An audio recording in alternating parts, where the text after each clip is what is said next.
It's Wake Up Wyoming with Glenn Woods.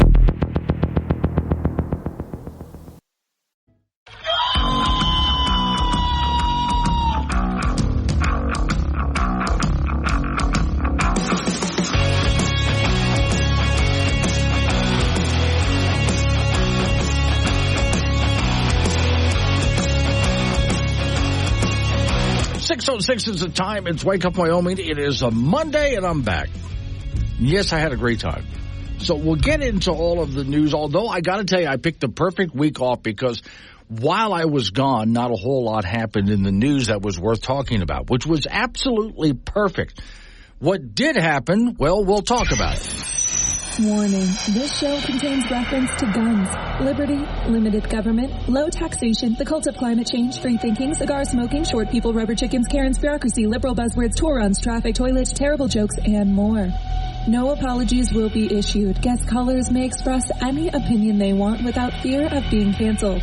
Unless you're a loudmouth jerk like Dave, then Glenn will hang up on you.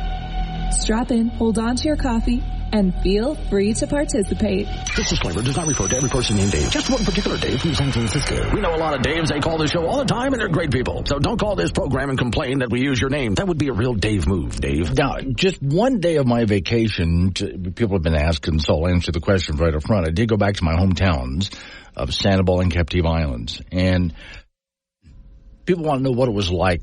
You know, how was it? Well, for those who don't know, those were the islands that were hit by Hurricane Ian. And Sanibel especially, the southern part of it, nailed really good. It's not so much that a hurricane hits, it's how the hurricane hits, what side of the hurricane, what part of it that really does the damage. And the southern part of Sanibel Island really got nailed good. So my sister and I went back, and we went looking, this is a year later, for places where we grew up. Places that we played as kids. Some of these places are gone.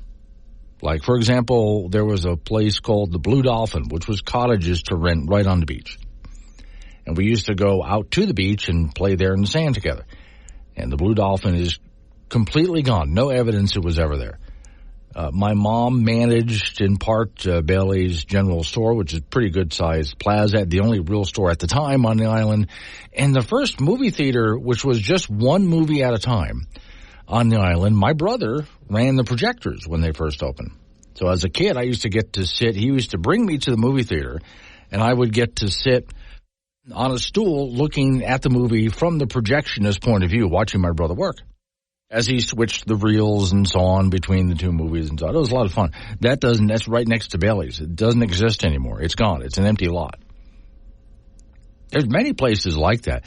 The lighthouse, which we almost lost, is still standing. And there were these two big, beautiful buildings up on stilts, wraparound porches and all of that, were the lighthouse keepers' buildings and offices and so on. No evidence they were ever there. Yeah, it was interesting to go up and down between the islands and see what had been repaired and what was still being worked on. There are literally more workers on the island than there are people who are residents of the island. And not by just a little bit. I mean, by a lot. So that was the interesting part. My sister and I just had to go back and do that to see how things were coming along and see the devastation and the rebuild of Sanibel and Captive Islands. Now, in the meantime, I did do a lot of other things besides canoeing and events that I went to and hiking with family and played with my oldest niece had a baby, played with that kid a little bit. So, yeah, there were a lot of other things I did besides go to those islands. So back now, yes, got plenty of naps in while I was there. I just wanted to catch up on all of that. So that was done. So back. Now, here we go to the news again. While I was gone, and by the way, morning, Jim. Jim's already sending me notes out there. Brain is in reset mode. In fact, by the way, yes, since I love my job, yesterday I was at home doing a last bit of relaxing, catching up on things that happened while I was gone, not news-related, other things. And I actually hit a point where I'm thinking, okay, that's enough, time to go back to work. I was actually vacation was great. But I had enough of it. I wanted to get back to doing something again, which is my nature, to produce things, to work and produce and do something, which I don't know. I say that, but then again, I do this show, so who knows. But all right, while I was gone, the COP28 is what they call it. That's that UN, well, not just United Nations, but World Climate Summit. And once again, they promised to do all sorts of wonderful things to save the planet, which, of course, it's been 28 years, and nothing that they've promised to do has really been achieved other than to make our lives more expensive and more miserable. But as far as human CO2 output, which is, of course, as I've explained before, not a problem, that's on the rise. The world is using more coal and natural gas and petroleum than ever before, except in countries like this one where they're trying to put the squeeze in us, but everybody else is using more of it. I've explained all of that. But I left here with one important question. When they get there, they have to do this in Dubai, someplace where it isn't going to snow, because what they've talked about global warming in the first few of these summits, and it kept snowing on them. It was hysterical. Snow was supposed to be a thing of the past, and it kept snowing on them at these climate summits. So they started to call it climate change rather than global warming. And I guess now they're having it in places where it doesn't snow. Like, let's go to some place that's actually hot so we can talk about global warming. So they went to Dubai. And I wanted to know, after they all arrived there in their big corporate jets, riding around in their limousines, all that kind of garbage, right? What are they having for dinner? Because remember, you and I are supposed to be eating bugs, right? We're supposed to have a bug diet or become vegans or something like that. Headline, UN Climate Summit serving burgers and barbecue as it calls for the U.S. to stop eating meat, offering juicy beef slabs of succulent meat. Smoked burgers and Philly cheesesteaks were on the menu. But you're supposed to be eating bugs. This author here says, the hypocrisy of the global elites never ceases to amaze. The ongoing United Nations COP28 Climate Summit, which I believe just wrapped up, is offering a whole variety of gourmet food options for vendors who serve beef, even if it prepares prepares a report that's expected to call for the West to reduce its consumption of beef. According to the summit's online portal, its food offerings include juicy beef, slabs of succulent meat, Philly cheesesteaks, hamburgers, melt-in-your-mouth barbecue. This is on the menu. It says this in the menu. In addition to African sweet barbecue, fast casual Mexican fare, Asian options, French food as well, and all of it meat-intensive. At the same time, the UN's Food and Agriculture Organization will publish its first-ever global food system roadmap during an upcoming COP28 session, which is expected to recommend the nations that overconsume meat limit consumption as part of a broader effort to reduce greenhouse gas emissions. UN has, the story says, for years, for individuals to ditch animal-based diets, which it says have a high impact on the planet. Quote, FAO emphasizes the critical need for an innovative plan and concrete package solutions to overhaul agri-food systems. The organization said in the statement, the global roadmap is positioned as a strategic tool to demonstrate that acceleration and climate actions can transform the food system, simultaneously addressing food security. Now, I guarantee you, as they do this, it will not address food security. It'll do just the opposite of that. We'll wind up with less food. However, despite the recommendations of the upcoming report, UN repeated calls for people to transition the planet to plant-based diets. Roughly a third of the food vendors at COP28 provided meat options. Among the food options offered, the Hungry Hub, which offers beef and meat. The Ghost Burger, which offers burgers and Philly cheesesteaks. Swaggers, which offers smoked ribs. You know, I'm getting hungry. Matt Farm, live cooking, which serves unbelievable smoked meats and melt-in-your-mouth barbecue. Now, again, here's that quote again. The reaction, the hypocrisy of the global elites never ceases to amaze.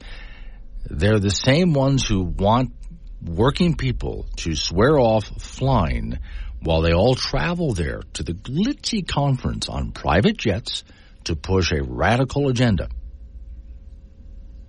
And according to that was a Representative Mike Flood, Republican, Nebraska, member of the Congressional Beef Caucus.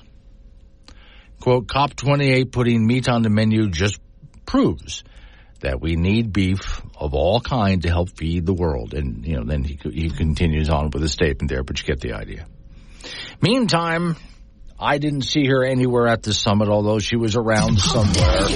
There's Greta, watching everybody eating big juicy steaks and hamburgers and barbecue. Did she get to speak, girl? I have to go back and find out. She is the poster child, right?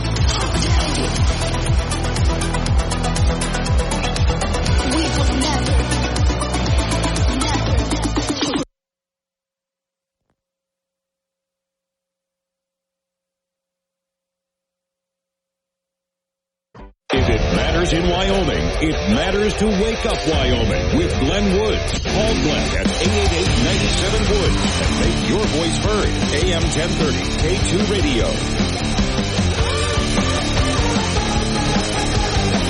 6:24 the time, so Rhiannon and Fort Danger and I are in this little conversation here. Wouldn't it be interesting? Because at the Climate Summit, they served all of these meat items on the menu. I mean, really juicy, succulent burgers and steaks and, the barbecue things and so on. Really just incredible what was on the menu. Makes me hungry. But wouldn't it be interesting if they had just served bugs? Well, you guys said, so we're just going to serve bugs to you if not. Now, I-80 John, I didn't know about this story, but I went ahead and looked it up because he said so. So in Munich, and by the way, there's a picture that goes with this story that Facebook is claiming is fake news. But it's a picture of a jet. It's a corporate jet, and it's frozen to the ground, and its nose is up in the air because of all the snow on the back end. But anyway, all right, so here's the story. Munich is buried under snow currently, heaviest in decades. Airport closed down. And it ended up trapping the people that were trying to get to this climate summit. And let's not forget, it was predicted some time ago that snow was supposed to be a thing of the past. And yet there they are. And they'll blame that on climate change, right? Okay, now, then there's this one. It's on our Wake Up Wyoming site. They, 60 Minutes did a story at the University of Wyoming. And at first I didn't know, what was the story about? I didn't see the 60-minute piece. Well, of course, here we go. Dr. Holly is an extensive expert in energy resource field. She came to the University of Wyoming after a tenure serving as vice president of coal generation and emission technologies at Peabody, the world's largest private sector coal producer. She focused on her career on exploring modern energy technologies plus to help advance carbon capture, here we go again, and expand the coal industry's finding non-traditional coal consumption opportunities. All right. We don't need carbon capture. I've talked about that God knows how many times. We just got to stop the whole carbon capture nonsense. If anything, we need more CO2 in the air, but they're still just determined. They're going to keep pushing that carbon capture thing. Maybe with our next governor, we can get out of all of that. And I'm certainly talking to some of our representatives in the Wyoming House and Senate. Let's stop it. But okay, I'll get back to that at another time. And see, another headline, COP28, UN scientists and Al Gore and John Kerry demand a phase out of what they call fossil fuels. You and I know it better as organic fuels. And also clothing limited to 3 items per person. The Climate Depot Mark Morano's special reports. Scientists are now dictators, essentially, at the climate summit. Quote, we need power to prescribe climate policy. Scientists should be allowed to make policy and prescriptions and potentially oversee implementation. Well, here's the problem. most of the scientists don't agree with these people. Like I said many times before, the 99% or even 97% of scientists agree is garbage. It's one of the biggest lies you've ever been told, right? So only the few scientists that agree with them want to get involved in this. This is like Dr. Fauci all over again. Gore declares agreement to phase out organic fuels would be one of the most significant events in the history of humanity. Oh, yes, it would. Oh, definitely it would be. And as you know, if we phase this out, we've talked about this before, all of the things that would not be possible and how many people would die. But all right. The Lumen land grab in Africa for carbon credits, Western carbon offset as well. And, yeah, the very idea that you should only be allowed to have like 3 clothing items in your house. I think I might take a look at that coming up next. Well, now, how dare you have a closet full of clothes? Don't you realize your impact on the planet when you have really a closet full of... You went out to buy new underwear today? You were hoping to get new underwear for Christmas? Oh, my Lord. You're destroying the planet. Coming up on 6:30, local news coming your way. Right after local news, update on your weather forecast. And then I'll finish this story off and get us into other things. It's Wake Up Wyoming.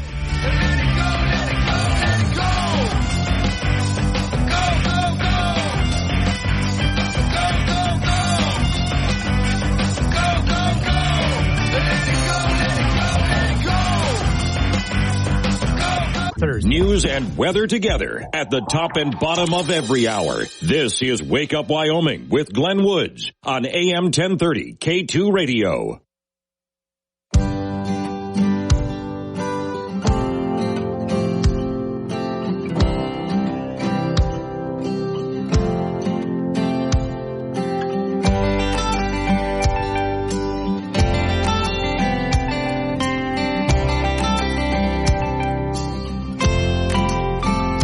Six the time. It's Wake Up Wyoming. My name is Glenn Woods. Yes, I'm back in town after vacation. Morning, Mike. Mike is in Casper. How are they going to get around in this big jet without that organic fuel? Electric jets never get off the ground. Well, they have gotten some electric planes off the ground. The problem with the big jets is the batteries are so heavy currently, the way they make batteries, that, yeah, the weight ratio for this, it's not working out.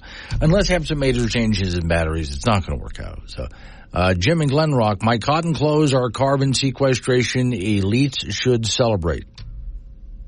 Well, now if you just joined me, I was talking about at the Climate Summit, the 28th Climate Summit they just finished. There's a lot of meat on the menu, even though they're telling you shouldn't be eating meat. They want you to eat bugs. But then also, as far as your clothes, they want to limit you. There are people there who want to limit you to 3 outfits total. That's all you have. Now, it used to be that's how we were as human beings before we figured out mass production. Clothing was expensive, hard to come by, and normally you had 3 outfits. You had the one you were wearing while the other one was being cleaned. And then you had a third set which you wore to church on Sunday. That was about it. Most people didn't have much more than that. But here, get a load of this story here. From Green Queen. I've never seen this website before, but I might have to monitor it. All right, stop buying so many new clothes or face climate disaster report finds. Really? Could you curb your clothing purchases to just a few items per year, the story says? A new report says that that's the magic number if we want to avoid a climate disaster. Now, I'm reading right from the story. That's what it says. A new report from Hot or Cool Institute, never heard of them, looks at fashion impact on the G20 countries. It says the biggest solution to reducing the industry's impact on the planet and staying below the Paris Agreement target for CO2 is to stop buying so many clothes. According to a new report, the unfit, unfair, unreasonable resizing fashion for fair consumption space, that's what they call it. They're calling it fair consumption space. Have to throw their buzzwords in. Very Orwellian, too. The sweet spot for meeting these targets is limiting new garment purchases to no more than 3 items per year. So that's not to say 3 items total, but that's per year. under purchase more than 10 items in that given year, with most consumers buying an average of 68 new garments every year. But 80% of those are seldom worn, the report says. Now, I don't know about you. I never buy anywhere near that. But then again, I'm a guy. I do buy some new things. Typically buy some new socks during the course of a year, something like that.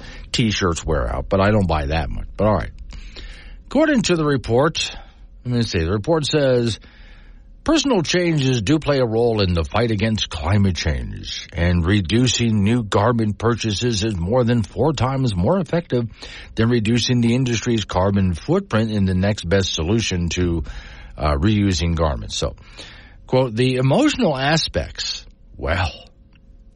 because so much of purchasing is an emotional thing for people. Oftentimes, people who like to shop a lot do it because it gives them a little bit of a sense of euphoria when they do it, even if they never use the thing. And I do know it's not my business, though. I even wrote about this in my book, The Uncomplicated Life. If I go to some people's homes, I find they have these massive walk-in closets that are jam-packed with clothes and shoes and so on, most of which they never wear. That was a lot of money spent on an emotional purchase, and most of it they'll never wear. So they're wasting money, wasting space, and constantly going to the store to buy new things. Okay, but I also consider it to be their business, not something that should be mandated by government. I would love to know, how are they going to do this? Not that they can't. They could figure out, in part, I don't think it would ever be totally successful. But they can try doing things like your credit card, your debit card. Use that as a way to monitor what you buy. And for those people who want to go to digital currency, things like that, use it as a way to monitor what you buy. Well, you've already bought 3 clothing items this year. You're not allowed to buy more because we're trying to save the planet. That is the dream of some people in the cult of climate change.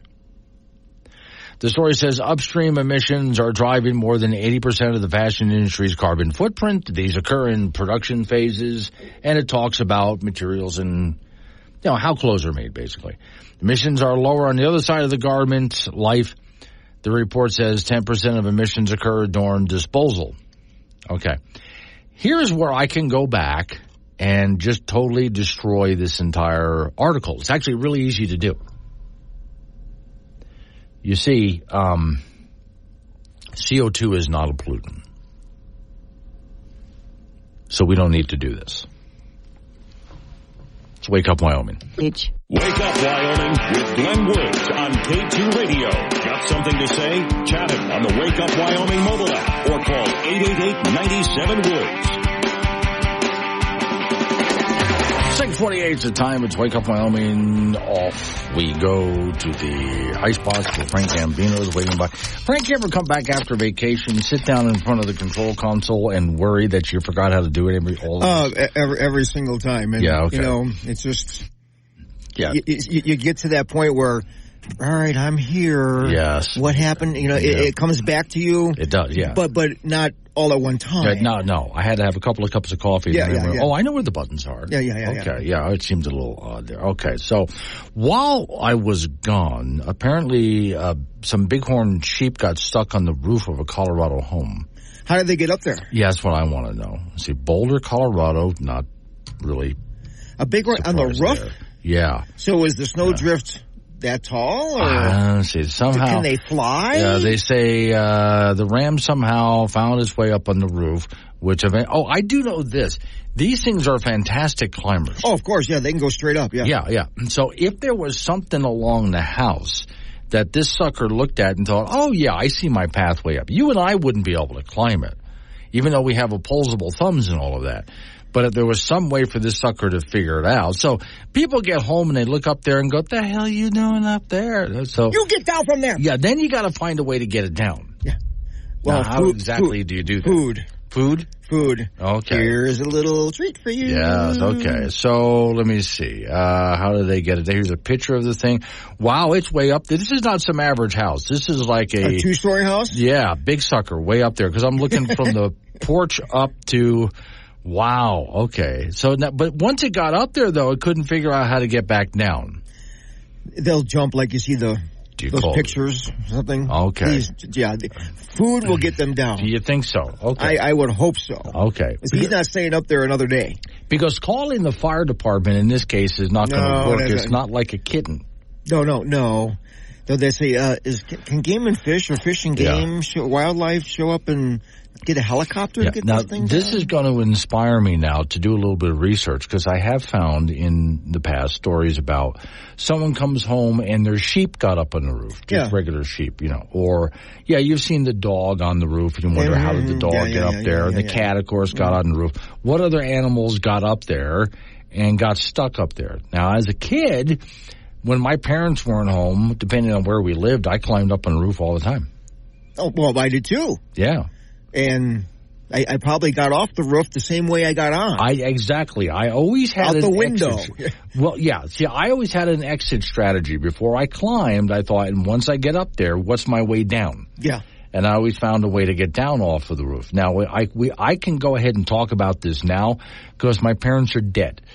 But if they were still alive, we would have a little bit of a problem here. You were climbing around on the roof? Yes, I was, as a matter of fact, and it was a whole lot of fun. You say, no, that wasn't me. That was, kid next door or something like that? Yeah, no, the things that we did as a kid. Okay, so you ever have any animals stuck on your roof at home? No. They just stayed on the ground. Just stayed on the ground. Yeah. Okay. It was a pretty, big, it was like a big 2-story house of brick. Right. So they looked up and go, pass. No. Pass.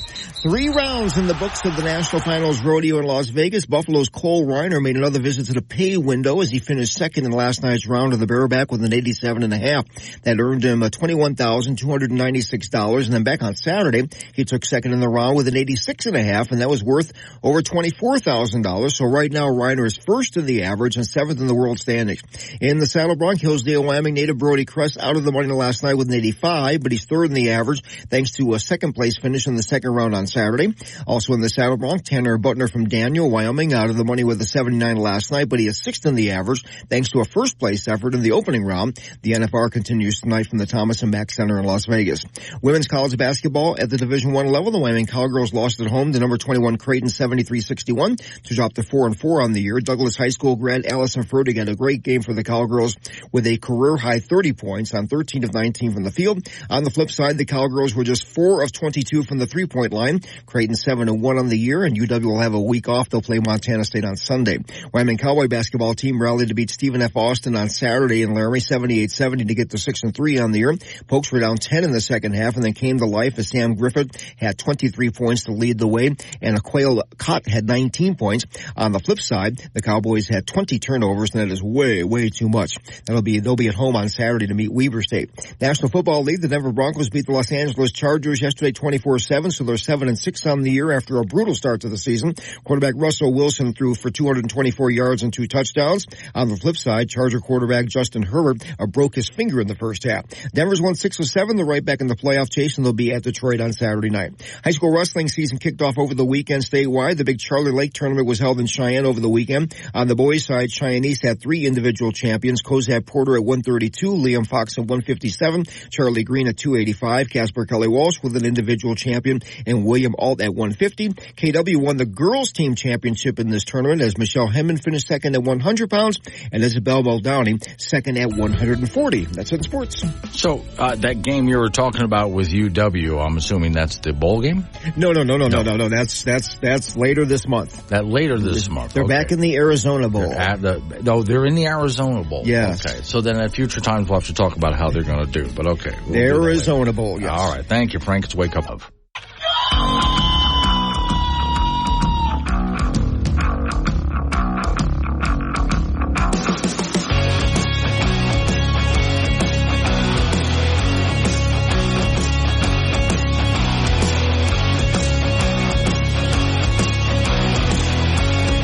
Sixth of the time. It's Wake Up Wyoming. It's a Monday. My name is Glenn Woods. Yes, I'm back from vacation for those who just joined us. Now, for those who were listening earlier, I am going to extend this just a little bit because I just found something, and then we'll get on to other news here. I was talking about, in the first hour, the climate conference, COP28, and how they had all sorts of meat on the menu. After they fly there in all sorts of corporate and big jets and ride around in limousines, meat on the menu. I mean, it was just absolutely hysterical. Snow was supposed to be a thing of the past, and yet snow delayed a lot of airplanes, a massive snowstorm from getting into the whole thing. It was just hysterical.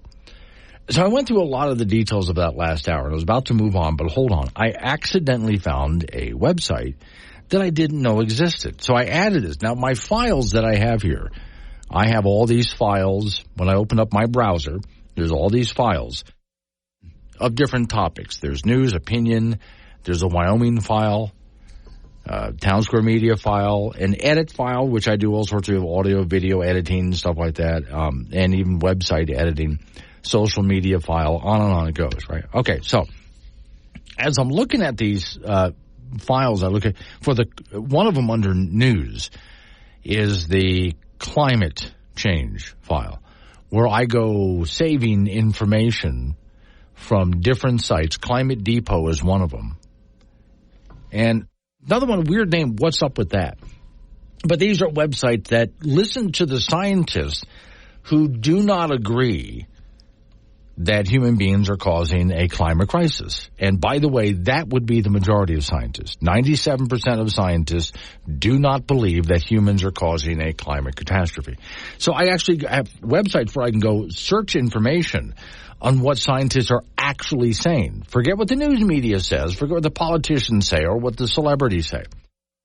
But this one I actually just added, and it's from the Cult of Climate Change. The name of the website is kind of weird, but okay. It's called Green Queen. Okay. This one has all sorts of climate cult extremism on it. And I thought it would be fun, just like I have in the past read articles from the Flat Earth Society website. This ought to be fun too, right? So I'm just going to grab one article to give you an idea of what I just found. One of the articles on it, and I hope, I pray that the number is much higher than this. 74% of Americans don't think eating meat and dairy is linked to climate change. Now, I hope the number is a lot higher than that. I hope it's more like 95% of Americans don't think that meat is linked to climate change, meat and dairy. But that's what these people think. And remember, I always have a problem with polls anyway. But okay. The story says around 3/4 of Americans don't think eating meat and dairy would have any impact on climate change, according to a new survey. Compared 6 out of 10 who believe that recycling is a key climate action. This is despite multiple studies proving otherwise. Well, and you can see what they do here. Despite multiple garbage studies that prove otherwise. But okay, let's read on. Conducted by the Washington Post and the University of Maryland last month, the poll found that only a small minority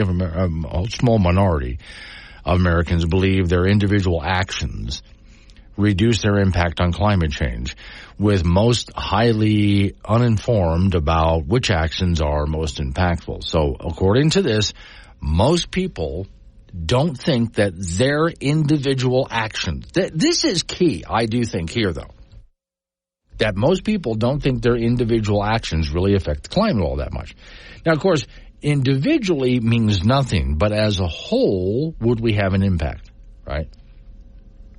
So you might get in your car and drive to work and think, well, it's just me going to work. What kind of an impact would that have? Or like we talked about last hour, they want to limit you to buying 3 items of clothing a year to reduce the impact on the climate. And you might think, well, what does it matter if I buy a little bit more?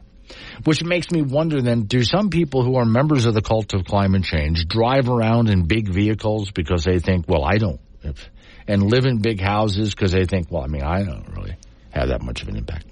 The story says the poll highlights a gap in American public's thinking about the impact of their actions on climate change. And here we go. And they have to include this because they're still trying to make the argument and proven climate scientist that says otherwise. See, if they really believe that this was fact, would they always have to insert that? proven climate science. It says, for instance, 74% of consumers, it says, believe that cutting meat won't alter their impact on climate change, and 77% feel the same about dairy consumption. I'm going to pick on a key word there. And 77% feel. Is this something you feel about, or is this something you think about? Because I don't make decisions based on how I feel. I base decisions on what I know to be true, on facts. Feelings don't play. This thinking is in line with a Newsweek poll that showed 40% of Americans don't believe eating less red meat would reduce their greenhouse gas emissions. But all of this is in contrast with numerous reports that show we can avoid 100 gigatons of emissions in 3/4 of, and it goes on and on.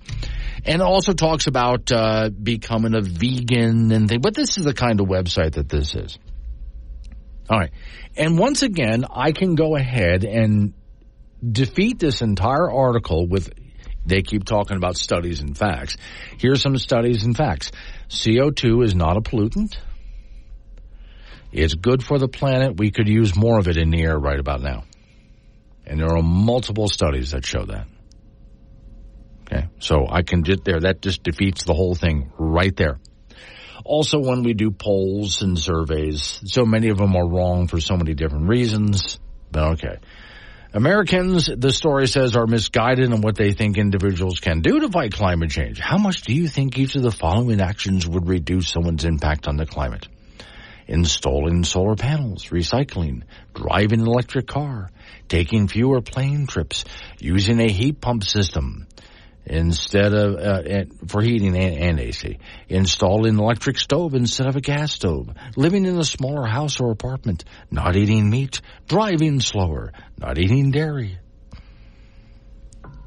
So again, do you understand what kind of website this is? So the story says this knowledge gap. See, it's a knowledge gap that you guys don't understand. See, I don't think it's you don't understand. I think you do understand. And you don't believe what they're saying. For those of you who don't buy into this, you've heard what they've had to say ad nauseum. You've heard it nonstop. They're relentless. The drumbeat is relentless, and you don't believe them. And you have good reasons not to believe them. This knowledge gap, it says, can be explained by the underreporting of animal agriculture and its impact on the environment. Is this underreported? I don't think it is. A study found that 93% of all climate media coverage doesn't mention animal agriculture. This is, again, I disagree with that because I find that all over the place. This is exacerbated by the amount of funding received by animal agricultural sector. Recent study found that livestock farming in the U.S. gets 800 times more investment than plant-based cultivation proteins. Meanwhile, 95% of all research and innovation spending went to animal farmers and et cetera, et cetera. Okay. This despite the U.S. government data showing humans have an increased atmospheric carbon, and it goes back into CO2 again. And then I love this part. I won't get into it because it goes on for a while, but basically separating fact from fiction. They don't know fact and fiction. Americans certainly overestimate the impact of recycling on the environment. Oh, I've talked about recycling. And we've talked about it on this program. There are some things where it makes sense to recycle. Like if you have a tin can, recycle it. Makes a lot of sense. Some other things that recycle actually do more harm than good to the environment. 7:15. Wake up, Wyoming. Got something to say? Call 888-97-WOODS or chat with Glenn on the Wake Up Wyoming mobile app from K2 Radio.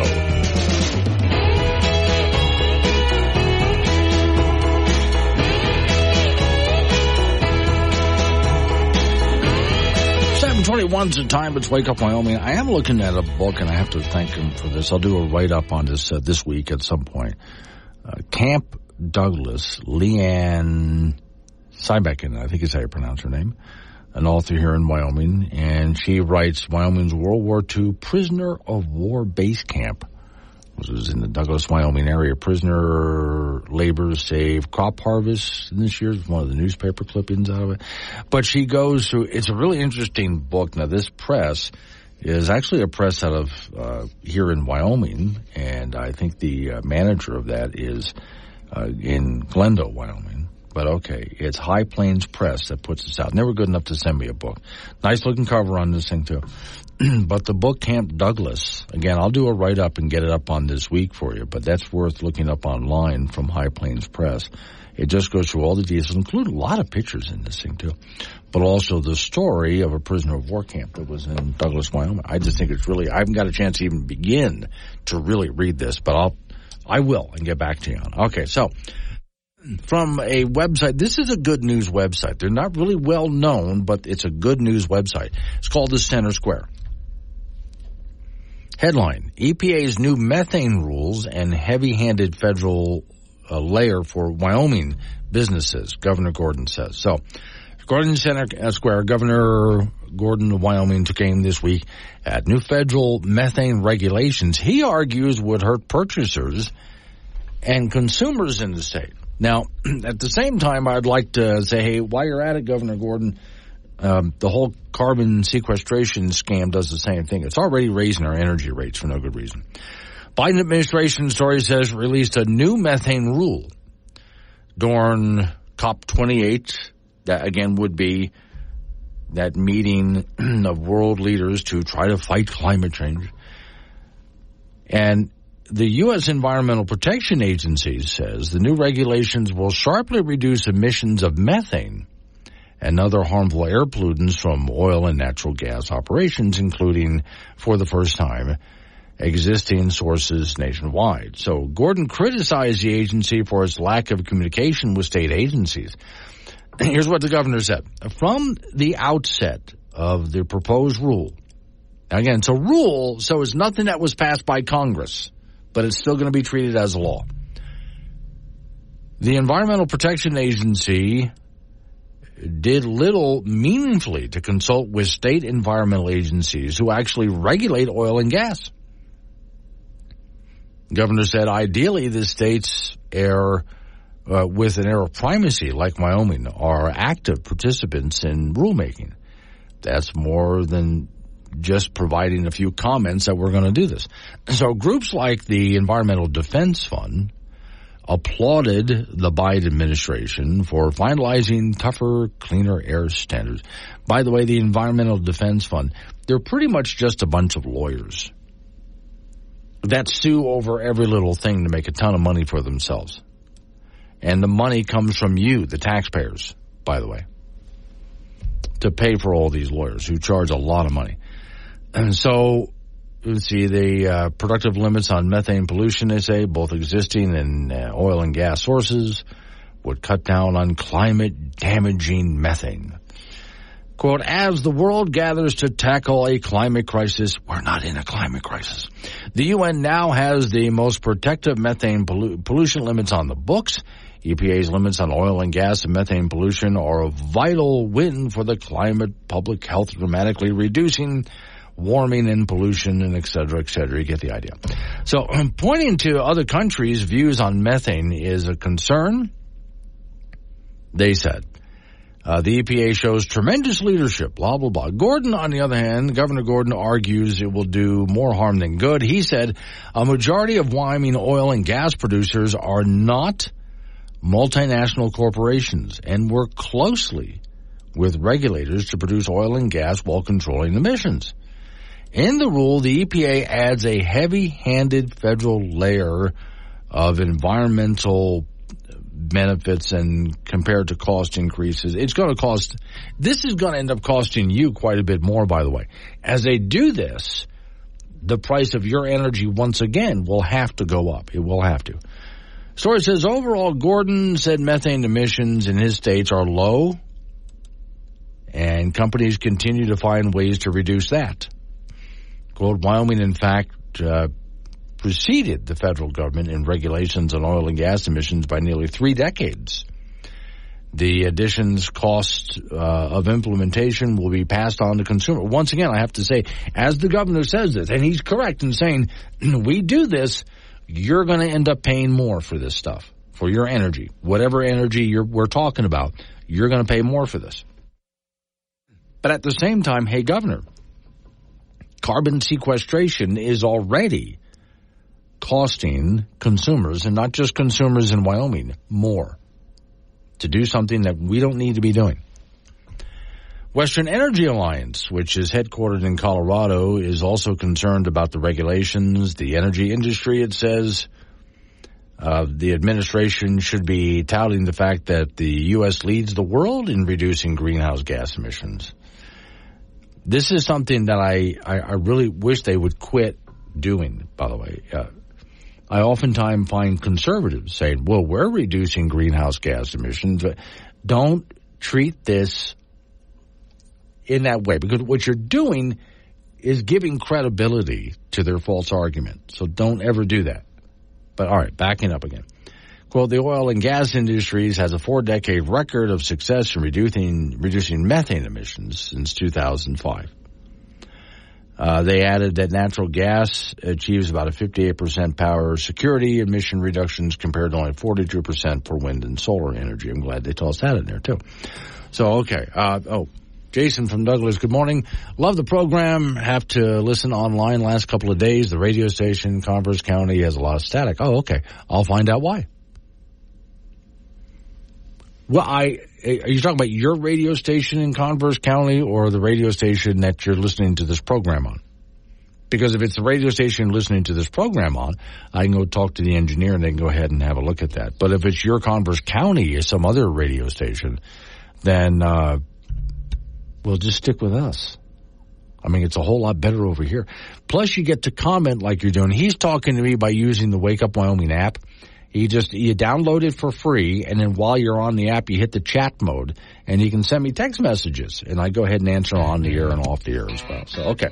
Coming up on some local news that we have to go through. After local news, update on your weather forecast. Then you and I get back into it again. 7:45, Don Day is going to talk to us live about the weather, which there is a chance for some snow in the area today. We'll talk about where, and it's not a whole lot, but it will, of course, the usual suspects like I-80. Of course, you have to watch out. I mean, if it gets a little slick out there, you might end up with the road closing, not because it was too bad to drive, but, 1 or 2 trucks or cars wipe out, and it shuts most of the highway down, as big as it is. It's Wake Up Wyoming.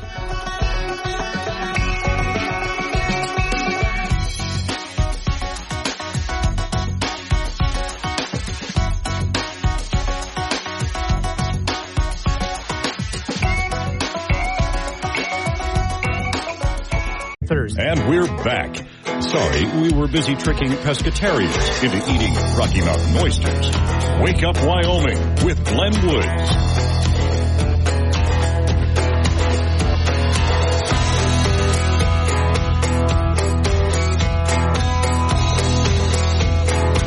.36 the time. It's Wake Up Wyoming. Swing on over to Don Day, and I got that. Okay, I got everything set up.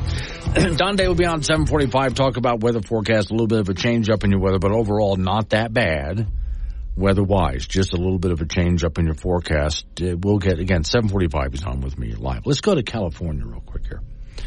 So recently, before I went on vacation, we had a debate, which I thought, as much as I don't mean anything bad against the guy. He's probably a really, great guy, but I never was much of a Sean Hannity listener or even watcher to his television show. Just the program never did it for me. But when he had a debate on between the governor of Florida and the governor of California, now that was interesting. And like so many people pointed out, all the governor of California did was lie and assault the character of the governor of Florida. While the governor of Florida, on the other hand, was actually presenting facts and statistics and so on. So it was interesting, but not surprising to watch that debate. Now, get a load of this. Not a shocker, though. I'm going to tell you this. It's not a shocker. California is facing a huge budget deficit, which is bad news, it says, for the Democrats in the state. I hope so. Story says life was good so long as Democrats could spend at will. See, remember what Margaret Thatcher said? The problem with socialism is sooner or later you run out of other people's money. California, the story says, had a budget surplus for a few years. That was just because of the amount of, not because they weren't overspending, they were, but they did have a lot of money coming in. So they had a bit of a surplus for a short while. It's not, and I gotta repeat that. It's not that they were being responsible with money. They weren't being responsible with money. They just had a nice surplus coming in of extra money. You know, a little bit of a windfall there. So, story says, Newsom's first term in office, record-smashing surpluses of about $100 billion in some years. So all that money rolling in, and of course the politicians start to spend it. Now, at this point, I'll point out, in most cases, it's both Democrats and Republicans spend too much money. Although, you'll find in most cases, Republican states are more fiscally responsible. Sorry. The legislator tried to expand government, including paying for guaranteed health insurance for all low-income adults, regardless of their immigration status, and free lunches for all public school students. A series of damaging storms, of course, had to hit the whole area. California did not have to pay their 2022 taxes until November of last year. That meant Newsom and legislators had to come up with a budget over the summer without knowing how much money they had to spend. Turns out, badly misjudging, and then also working on things like, you know, they got the bullet train. You know, they're still trying to do that. I have to look up to find out where they are in the bullet train, because they really haven't made much progress on that, and it's way over budget. So, okay, let me see. Their tax collection, their forecasted tax collection was off by about $26 billion, major driver of the deficit. The economy is slowing down, and a lot of people are leaving the state. Businesses leaving the state. That's their tax base. Not just average citizens, which adds up to a lot of money, but big money people leaving the state, but also, again, big businesses saying that's enough and leaving the state. So now they have the biggest deficit in state history. Previous deficits have been large, but never like this. California's current budget tops $300 billion, the largest by far of any other state. But, of course, you got to take a look at the size of the state. Give them a little bit there. So analysts anticipate an additional shortfall of about $30 billion per year, and a potential deficit of $155 billion over the next 6 years if they keep doing what they're doing. Home sales are down. Everything is outrageously expensive in California, as you can imagine. California has gone from about 3,500 to 5,400 tech companies. Okay, so the number of tech companies in the state have left. That's a lot of their money as well. With about 80% drop since 2021, number of California companies have gone public. As a result, the report found the state has added nearly 200,000 workers to its jobless ranks. Now they got to pay for that. Newsom told the Times last week he has been working behind the scenes with Democrat leaders and the legislators on how to move forward with a minimum wage law and other such things that would hurt local businesses. So in other words, rather than putting an end to this and fixing the problems, they're ramping up everything that put them in this massive deficit. Under the law, workers at large healthcare facilities would earn $23 an hour starting in, wow, imagine that. Workers at large healthcare facilities will earn $23 an hour, and that's going to go up to $25 an hour by 2026. They want to raise the minimum wage in general. Well, remember when they were doing the $15 an hour thing, minimum wage? Okay, now they want way more than that for minimum wage for a hamburger worker, you know, or a dollar store worker or something like that. And that drove a lot of companies either out of business or out of state, and they're just going to double down on it. 742, Wake Up. It's Wake Up Wyoming with Glenn Woods on AM 1030 K2 Radio. Join the show at 888-97-WOODS.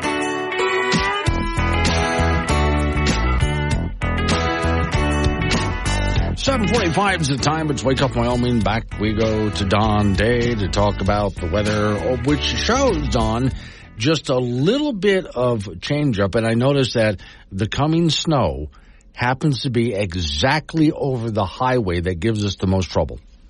Well, of course. That's the way it works. Yeah, okay. That's why they built the highway there. I mean, what stretch of highway what stretch of land in Wyoming gets more snow than any other stretch of land? Well, let's put a major highway right there. Yeah, seems that way, doesn't it? Yeah, it is. Okay, so anyway, that happens, later today? We are going to see the majority of it towards evening and overnight. But with the system that's going to be causing this weather is coming in from the north. And we're going to see some areas of light snow showers develop by mid to late afternoon over the west, the central, and the south. Overnight tonight and into tomorrow morning is when the Interstate 80 corridor has the best chance of seeing that light snow. It's not going to be a lot, but it's going to be just enough to make roads and highways slip. Okay. Now, with that, does that come with a significant drop in temperature or wind? No, just a little bit. This isn't really much of a system. It's one of these systems that has just enough with it. Yeah, it'll be a little bit colder, but not a lot. Okay. Now, that wind really was... Boy, that was brutal yesterday in some places. Well, yeah, it was awful. The good news, though, is that the pattern responsible for those really high winds this weekend has moved out. And even though we've got this little system coming through later today and tonight, it's not going to produce much wind. And then for the middle of the week, we're going to see the main jet streams. So we've got two forming now. One, the polar jet going across the northern tier of the U.S. is going to stay up there for the most part. And the other jet stream that's forming across the southern and southwest parts of the United States will be well to our south. So I'm not going to say there's not going to be any wind. We'll still have some breezy periods, but there doesn't appear to be a high wind event, at least over the next 3 or 4 days in this pattern. So we do catch a break from the wind. Okay, so people that I've talked to about the weather, because, that's one of the things you talk about now and then when you talk to somebody, are still wondering when winter gets here. Okay. Yes. So what do you mean by that? Yeah, well, of course, that means the most inconvenient weather possible. Oh, well, we've had episodes of winter already. But, I mean, for those of you who are looking for winter to settle in and, stick around, I guess that's maybe what you're hinting at. Yes. I think that we don't have really a lot of weather happening once this front goes through. We've got a good break, but I do think the weekend just before Christmas and between Christmas and New Year's, do expect the weather to get more busy. All right. Thank you, Don. Dawn day with day weather. So, was that a good way to put it? I was just trying to think of how to phrase that question, and that would be the most inconvenient weather possible. Off to the icebox we go. Frank Gambino is... Glenn, I drove back from Cheyenne yesterday. Yeah. And that wind was ferocious. Oh, yeah. Roughly from about south of Chugwater to just maybe south of Wheatland, give or take, where was the worst of it. I read 83 miles an hour at Bordeaux. Yes. 83. Yes. So that and means the signs overhead, and I'll give them credit. They could be off maybe 5 miles an hour. 75. Right. That means your gas mileage really. It was bad. I mean, you trust the little thing that says how many miles you have to go. Yeah. But I'm not sure that's the exact accurate calculators say. Right. I barely made it to the gas station where it said low fuel. Oh, yeah. So there was a time a while back I was driving from Casper to Cheyenne, and I had, really heavy winds all the way down, but it was going with me. So when I got to Cheyenne, I looked at my gas gauge and thought, I've hardly used anything here. That was not the case yesterday. Yeah. Well, yeah, then I have gone back in the exact same conditions. And wow, I wondered if I was going to have to make a stop along the way for fuel, which I normally don't, just because driving into the wind like that. So, yeah. You had to drive. Literally hang on to the wheel and point that nose into the wind, and it still buffeted you away, from, your left to right. I'm like, whoa. So there's supposed to be no trucks out there 50,000 pounds or less. Right. There were a couple. Yeah. And I go, stay away from those guys. Yeah. Right. Or if you do, get on the right side where they're going to get blown away from you. Yeah, they would be going to the right. Yeah. Yeah. Now, I wondered, as you were saying that, I started to wonder, what do you think that does to your tires? It probably wears them. I would think so, too. It was gnarly. Yeah. Wow. No, I went yesterday since I got back from vacation. I thought, I have to go to the store, grab some food and so on. Just going to the store and back, I was kind of doing the same thing, just holding onto that wheel, both hands all the way, rocking back and forth, just trying to get to the grocery store, which, by the way, is one of the rare times I would say to people, Don't even bother wearing a hat. Yeah, it's gone into the next county.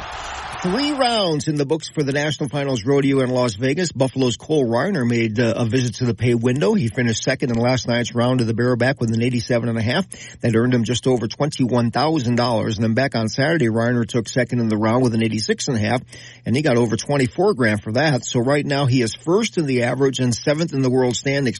In the Saddle Bronc, Hillsdale, Wyoming native Brody Kress out of the money last night with an 85, but he's third in the average thanks to taking second in the second round on Saturday. Also in the Saddle Bronc, Tanner Butner from Daniel, Wyoming, out of the money with a 79. He is 6th in the average thanks to a first place effort in the opening round. The NFR continues tonight at the Thomas and Mack Center in Las Vegas. Women's college hoops at the Division I level. The Wyoming Cowgirls lost at home to number 21 Creighton 73-61 to drop to 4-4 on the year. Douglas High School grad Allison Furtick got a great game for the Cowgirls with a career high 30 points on 13 of 19 from the field. On the flip side, the Cowgirls were just 4 of 22 from the 3-point line. Creighton is 7-1 on the year, and UW will have a game on Sunday at Montana State. Wyoming Cowboy basketball team rallied to beat Stephen F. Austin on Saturday in Laramie 78-70 to get to 6-3 on the year. Pokes were down 10 in the second half and then came to life as Sam Griffin had 23 points to lead the way for UW, and Aquale Cott had 19. On the flip side, the Cowboys had 20 turnovers. That is way, way, way too much.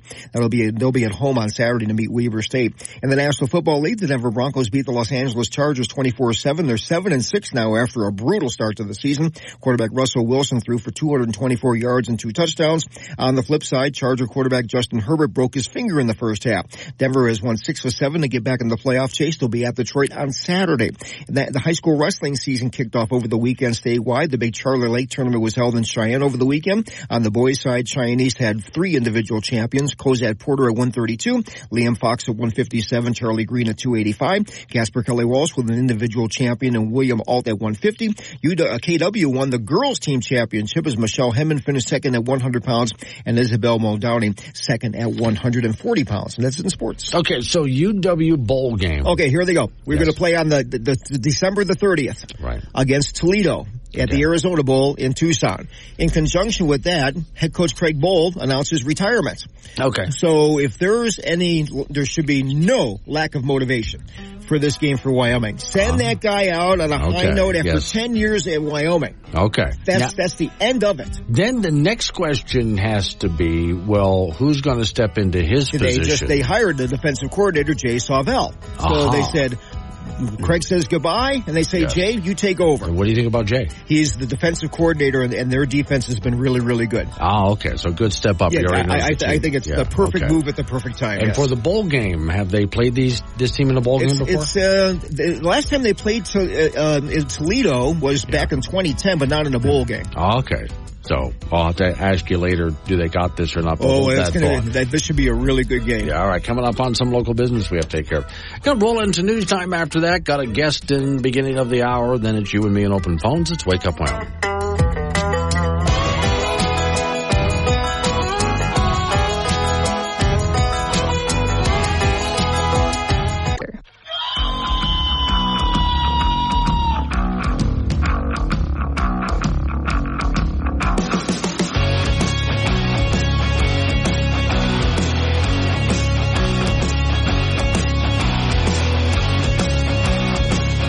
Six is the time. It's Wake Up Wyoming. So before we get to open phones, Katie or Andrea, which one did they send me? I am Katie Burchett. You're Katie. Okay. They didn't tell me which one. They said Katie or Andrea. One of those. Caldwell Foundation is in because every year at this time in the Natrona County area, they do the Butterfly Ball. For those who don't know, what's the Butterfly Ball? The Butterfly Ball is an adult prom, and it is held in memory of my daughter, Olivia. And so what we did is we created a fun event that really melts a couple of things that she really loved. So she really liked to get dressed up, and she absolutely loved butterflies. Okay. So you're sold out this year? We are. We've been sold out for, the last 5 years, and we typically sell out within about 5 or 6 weeks. So the tickets go really quickly, and it's held up at Ford Wyoming Center. So we're expecting about 850 guests. Wow. That's pretty good music. Yes, we have live music for our Elite Happy Hour, and then we also have a DJ for the rest of the night. Okay. Now, the only thing you need left is a king and queen, right? How does that work? So every year, as part of the Butterfly Ball, we hold a king and queen competition. And so couples can sign up to compete in this competition, and we announce the winners at the Butterfly Ball, where they receive crowns, and they also receive an all-expenses paid vacation to the destination of their choice, thanks to Birch Travel. Okay. So this helps raise money. How do people participate, in other words? So when you are signing up for the competition, it's completely free. All that someone needs to do is you can go to our website and find out more information, or you can send an email to prom@oliviacaldwellfoundation.org. That includes your names, your story as a couple, and a picture of you as a couple. And when we say a couple too, that can be a couple that's dating, that's married, that's engaged, or we've even had two sisters that coupled up and they competed and won our first ever competition. Oh, okay. So it could be friends, it could be sisters, it could be whatever you want it to do. And then we are accepting entries until January 5th.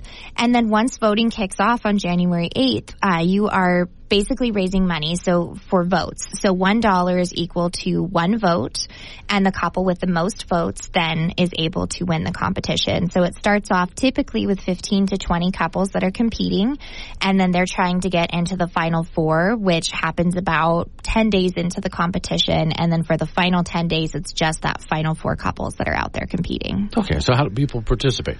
So to participate, you just have to sign up. You just send in your information to that prom@oliviacaldwellfoundation.org website or email address, and then we will help you with everything that you need to get started. So we'll create you a campaign page on our website. You'll get a fundraising page that you can easily share that has your pictures and your story. And then you can go to businesses around town. You can ask friends and family for money. We've had people get incredibly creative. They've held events. They've done raffles. Pretty much whatever you want to do within reason. And $1 that's raised is equal to that one vote. And then all of the money that's raised goes to the missions of the Olivia Caldwell Foundation. So that's supporting funding pediatric cancer research. We also have a pediatric specialty clinic here in Casper that brings doctors up from Denver to see kids here. And then we also have a patient advocacy program and free mental health support. So you're really pouring back into the community while also having the opportunity to go on a great vacation with the person of your choice. Okay, so besides the Butterfly Ball, how else can people help throughout the rest of the year? So you can always donate at any time just by going to our website at oliviacaldwellfoundation.org, or you can stop by our office and drop by a donation. You can mail a donation. Any help is always greatly appreciated. We do have a lot of missions, and so it takes a lot of funding to be able to keep them all up and running. And what if I need the help of the foundation? Then you can also find that on our website. So our patient advocacy program in particular is a free program that's meant to support children and families who have a child with a chronic or complex medical illness. And we can help you with a range of issues for the entire family. And our mental health support groups, you can also find that information on our website. Okay. Let's get them to the website again. That is oliviacaldwellfoundation.org. Thanks for coming in. Let's Wake Up Wyoming. Wake up, Wyoming. Glenn Woods is live on AM 1030 K2 Radio and the Wake Up Wyoming mobile app.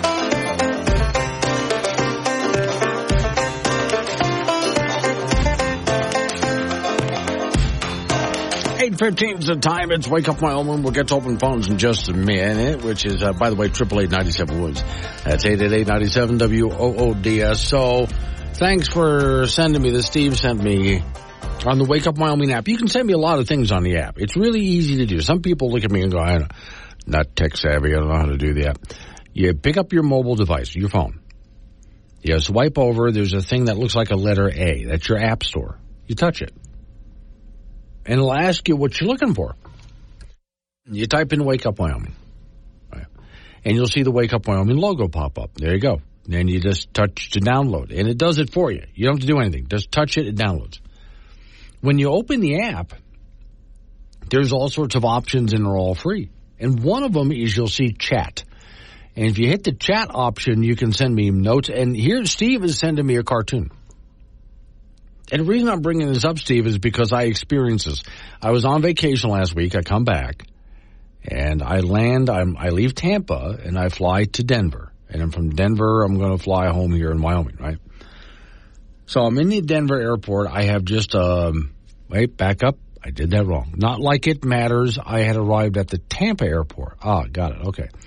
And it was just early in the morning. I wanted a cup of coffee. So I'm still in Tampa. And I walked up to this place that says they serve coffee and tea. It's near the gate that I'm going to be leaving, and it says they serve coffee and tea. So I asked for a cup of coffee. I just want, give me your darkest dark roast, small cup, please. Nothing that black. Now, the cartoon that Steve sent me has a coffee shop and a woman behind the counter is turning to her coworker, do we have a flavored called cup of coffee? And I told Steve that, yeah, that actually happened to me. So you see, Steve, that's what happened to me in the airport.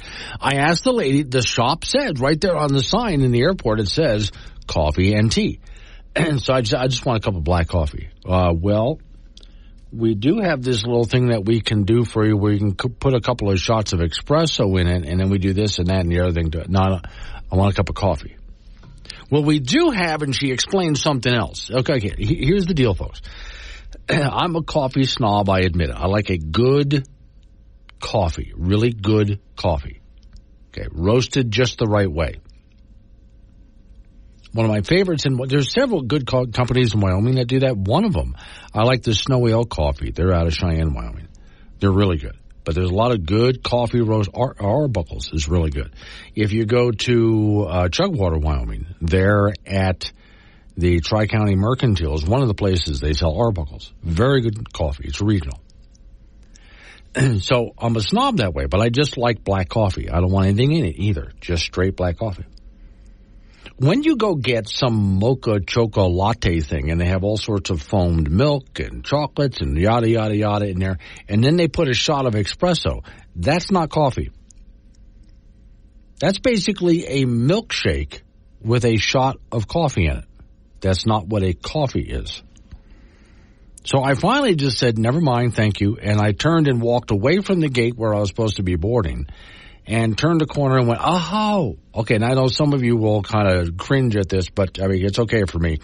Starbucks. Now, here's the deal at Starbucks. When I walked up to the Starbucks, there's a line. I don't do lines, but I realized that I had an advantage. I'll stand in line for just a moment, because after everybody gives the order of what they want at Starbucks, they're all stepping off to the side to wait for their order to be made. And there's a lot of people standing there waiting for their order to be made. I knew that wasn't going to happen to me. I stepped up to the lady at the counter, and I said, strong black coffee, small. And she looked at me with a bit of surprise and went, oh, okay. And she turned around and grabbed a cup and just poured it and handed it to me. And that was it. And the whole group of people waiting for their orders, well, they were still waiting because, see, their orders have to go all the way down through the line of workers to make their order. This lady just had to reach behind her and pour the cup and hand it to me. Now, that's what a cup of coffee is, which is why while I was going through that, I remembered, you've heard me play this before, I wrote this a long time ago. This bit is old. Hello, welcome to Coffee Cabana. Our special today is the popular Mocha Mocha Kappa Mocha Kappa. What can I blend for you today? Cup of coffee, please. I'm sorry? Just a regular size coffee, please, that's all. Oh, I guess I don't understand. What part of that don't you understand? Well, for one, we have several different sizes. Petite, medio, alto, forte, muy grande, and crescendo. All right. I just want a small cup of regular coffee. Well, please. But Okay, look. Point to the cup that's the smallest. Okay, there you go. That's the one. Oh, okay. I see. And what would you like at that? Coffee. And? Just coffee. But we have syrups and powders and toppings and frappalapalattas. Just coffee. Plain old coffee in a frickin' cup. Look, okay, take the cup. Perfect. Now, hold it under the coffee spout. Good. Now fill it up. There you go. Now, give it to me. That's it? Yes, that's all. Well, how odd. Yeah, whatever. How much? $6.50, sir. Sorry? $6.50. How is this little cup of coffee more expensive than a gallon of gasoline in my car? I didn't even add any frappa, lappa, mocha, crap or whatever to it. Well, sir, the beans are dried on solar panels. Never mind. And then we use wind power forget it. But we're green. Look, I'll give you $20 if you don't say another word. But Dot. There you go. Good girl. Might I suggest trading that for a decaf? So, Rianne from Fort Danger just sent me a note here about $4 Starbucks coffee, what it tastes like. Loaf and jug coffee costs like $1.50 and it's bitter flavor. In fact, I'd give you one better than that, Rianne. If you go up to the Maverick store, near you would be the one in Mills. I like that one. They have in the back of the store these 3 machines, and each machine has 3 different types of coffee on top. Beans, fresh beans. And so when it's a little touchscreen thing. So I like to take, again, a harder, darker roast. That's what I like, that bold flavor. But touch what you want, what kind of coffee beans you like. And it grinds the beans and makes the coffee right in front of you. And it is excellent. Now, the reason for going to the Starbucks, in my defense, at the airport was because there were 2 choices. The one place that said they serve coffee and tea, but they don't know what a coffee is. When all I said, all I want is just a cup of black coffee. And the lady didn't have it. We can make you this and that with a shot of espresso, and that's not what a coffee is. They say they have coffee, but they don't have coffee there. The only other place in the airport was the Starbucks, so I went there. I don't mind their flavor either, because, again, I like that kind of bold stuff. But the whole time I'm standing there paying for my coffee and talking to the lady, I'm thinking, I work for Starbucks. Okay. So now, I do have a story in front of me here about people moving out of California and moving to other states. And we've talked about that. Wait a second now. Stephen Casper, I worked for a company that manager loves Starbucks. So once a week, he would send me for a coffee for everyone. So I would go there and order for 60 people. You want to talk, you want to see heads explode. Oh my God, I bet. And that might have taken a while because, again, what your coworkers were ordering probably wasn't coffee. That's something else that they do. Again, it's like a milkshake with a lot of whipped up foam in it. And then they add a shot of espresso, and they call that a coffee. No, that's a milkshake with a shot of coffee. That's not a coffee. That's a milkshake. Coffee is a completely different thing. All right, so for all those people who are moving out of California, going somewhere else, I came across, there's a guy who does satirical parody songs. And he just wrote something which I thought, oh my God, that just describes it perfectly.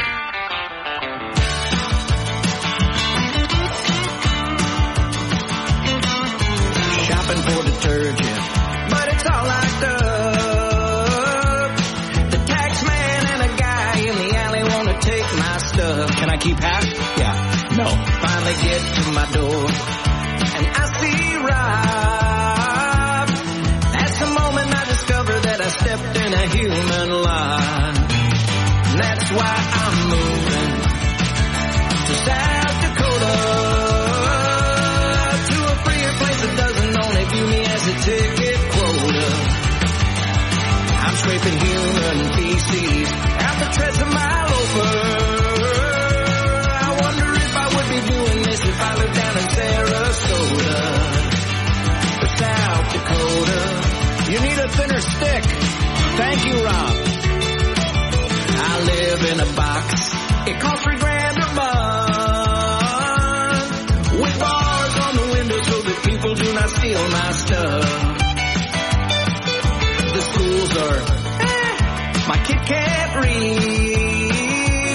But to be fair to the teachers, it is possible that she can't see. And that's why I'm moving to South Dakota, to a place that isn't making me pay extra taxes on my soda. They call it pop there. My bathroom toilets 4 feet from my stove. Oh, I hear it's better in a bunch of other places out in Arizona or South Dakota. As the thing that burst, the schools got worse. How I wish that I could pause it. I get this thought each time I'm robbed and I'm hiding in my closet. I'm moving to South Dakota, California, to a place that doesn't overtax and overticket my Toyota. I just Googled human feces, danger, contact disease, told a mile over.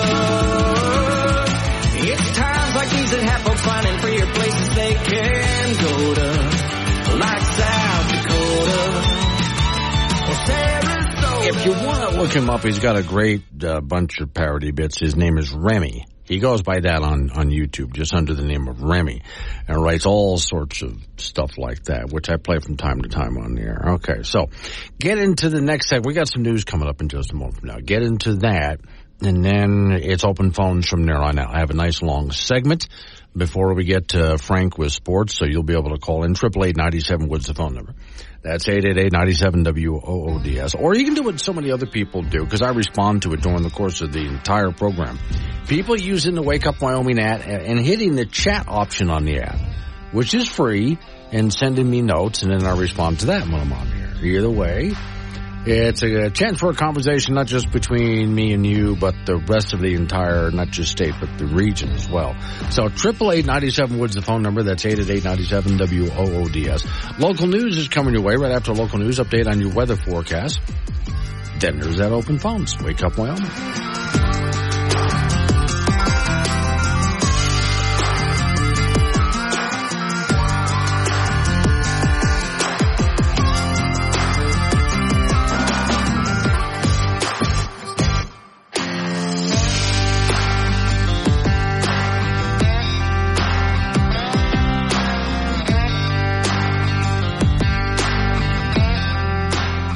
Honestly, he's just happy to be here. Catch Glenn Woods on Wake Up Wyoming, weekdays at 6 on air, on Alexa, and on the Wake Up Wyoming app.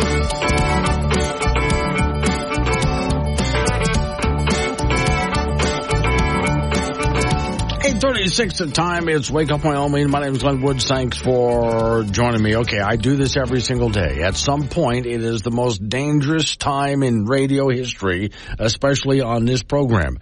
That's when we get into the open phone segment, which means at any time you can call in, interrupt me, change the topic, trigger one. Warning. Wake Up Wyoming is about to enter daily open phones. This means that anyone will be allowed to call in and talk about anything. I mean, imagine if we actually allowed you on air to say anything you wanted. Scary, right? Well, we're just that brand of crazy. If you are offended by what other people think, then maybe you want to tune out right about now. Just saying.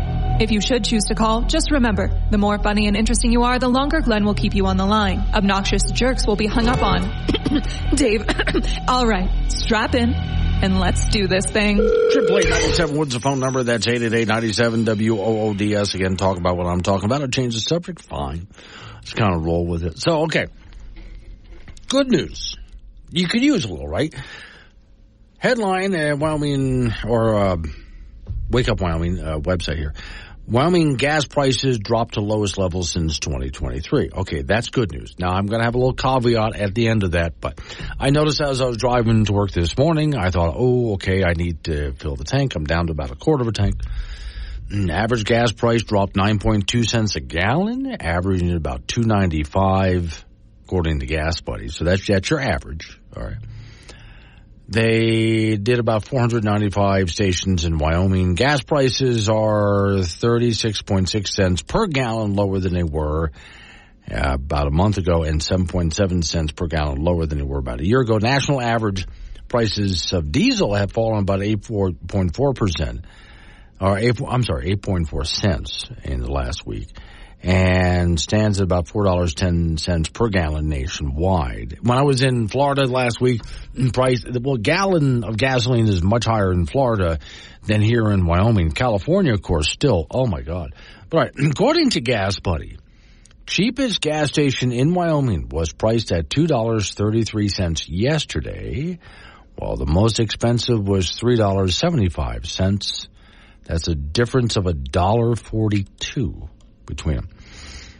Okay, so that's good to see. Here's a little caveat I'm going to toss in there, though. That won't stay. That won't stand. The way that this current administration, the Biden administration, is dealing with energy in America in general means prices have to spike back up again. And they will. It's nice to see the low prices. I'm not going to complain about the low prices. That's great to see. But, as we know, energy prices have to skyrocket back up at some point because of the way the Biden administration is treating coal, gas, and oil, and especially in this country. And I can get into all the details, but I think you understand what I'm talking about. So, and as much as I don't want to say it, enjoy the low gas prices while you can, but at some point they head back up, as do your electricity prices and other forms of energy that you use out there. Some are already working their way back up. It's definitely going to happen. All right, now, let's get out of state for just a minute. I want to talk about some of these professors of major Ivy League universities and just get that off the table real quick.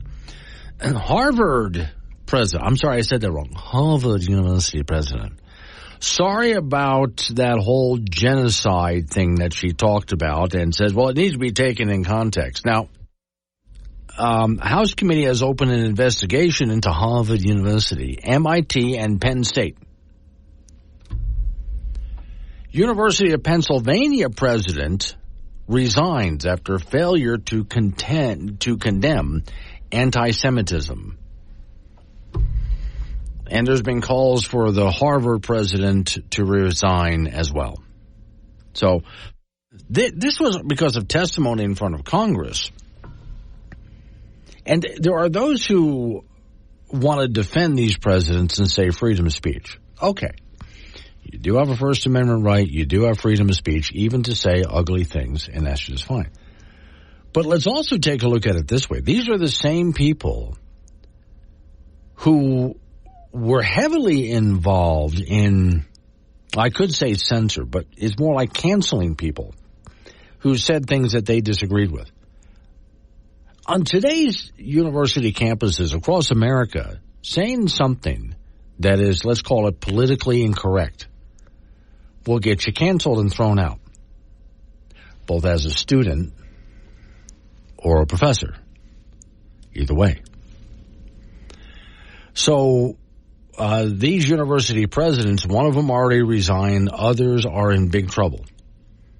As far as I'm concerned in this case, it's turnabout is fair play. Off to the phones we go. Haven't talked to her in an entire week. That was a dangerous time for everybody out there. Off to Mills, Wyoming we go. Hey, Jude. Hey, good morning. I watched those heads of Harvard and all that, and I'm telling you what, you talk about wokeism. Yeah. These women are insane. I mean, some of the things they were saying, oh, that's not an anti-Semite when you threaten to kill somebody. Yeah. You know? I mean, they were idiots.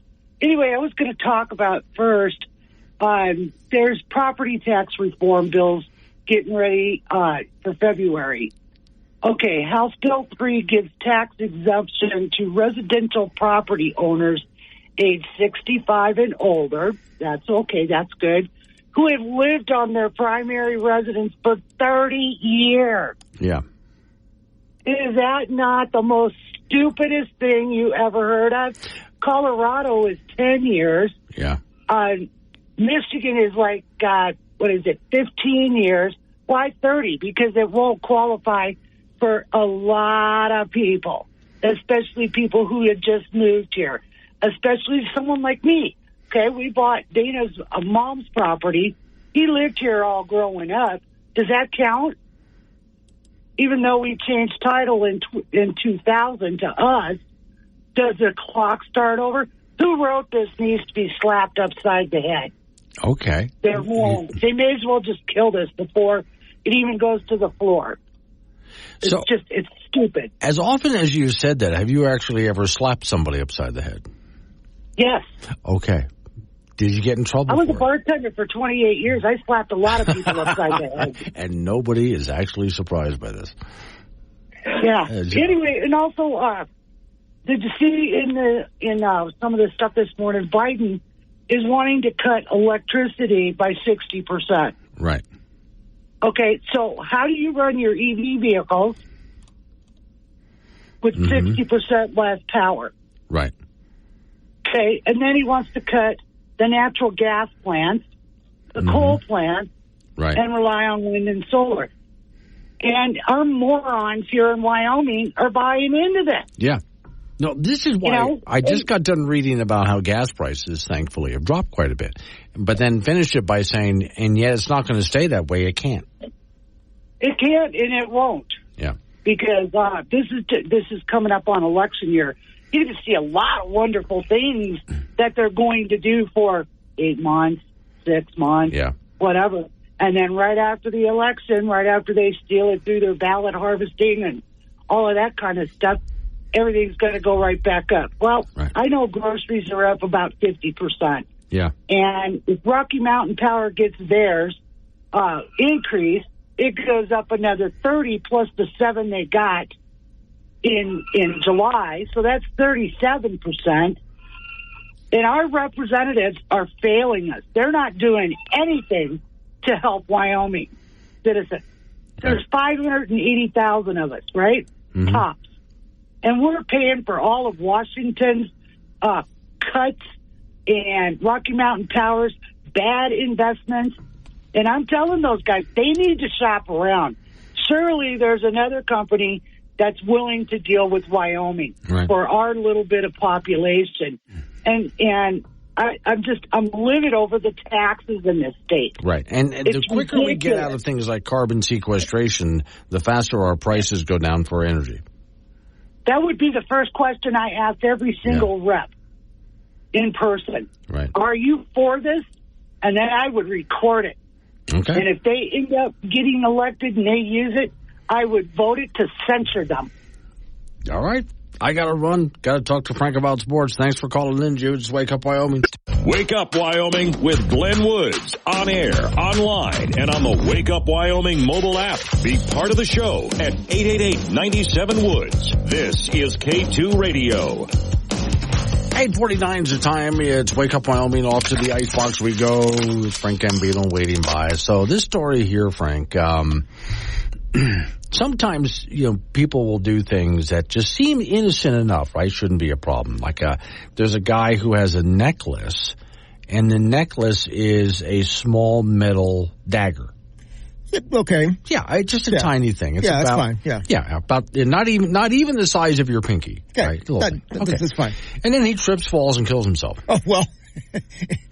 Size matters, right? Yeah, let's see. So, let me see. Massachusetts guy was leaving a restaurant, fell, stabbed himself with his necklace knife.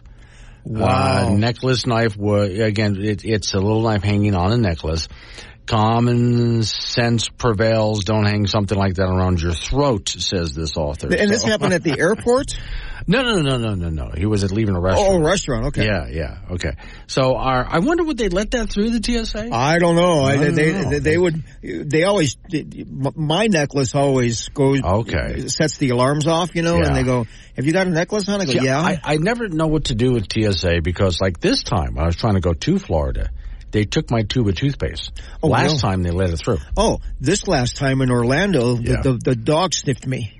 Really? And I had to go stand over there. Oh. Go stand in the corner so the dog. Now Mary wants to buy a plane ticket again. Yeah, there you go.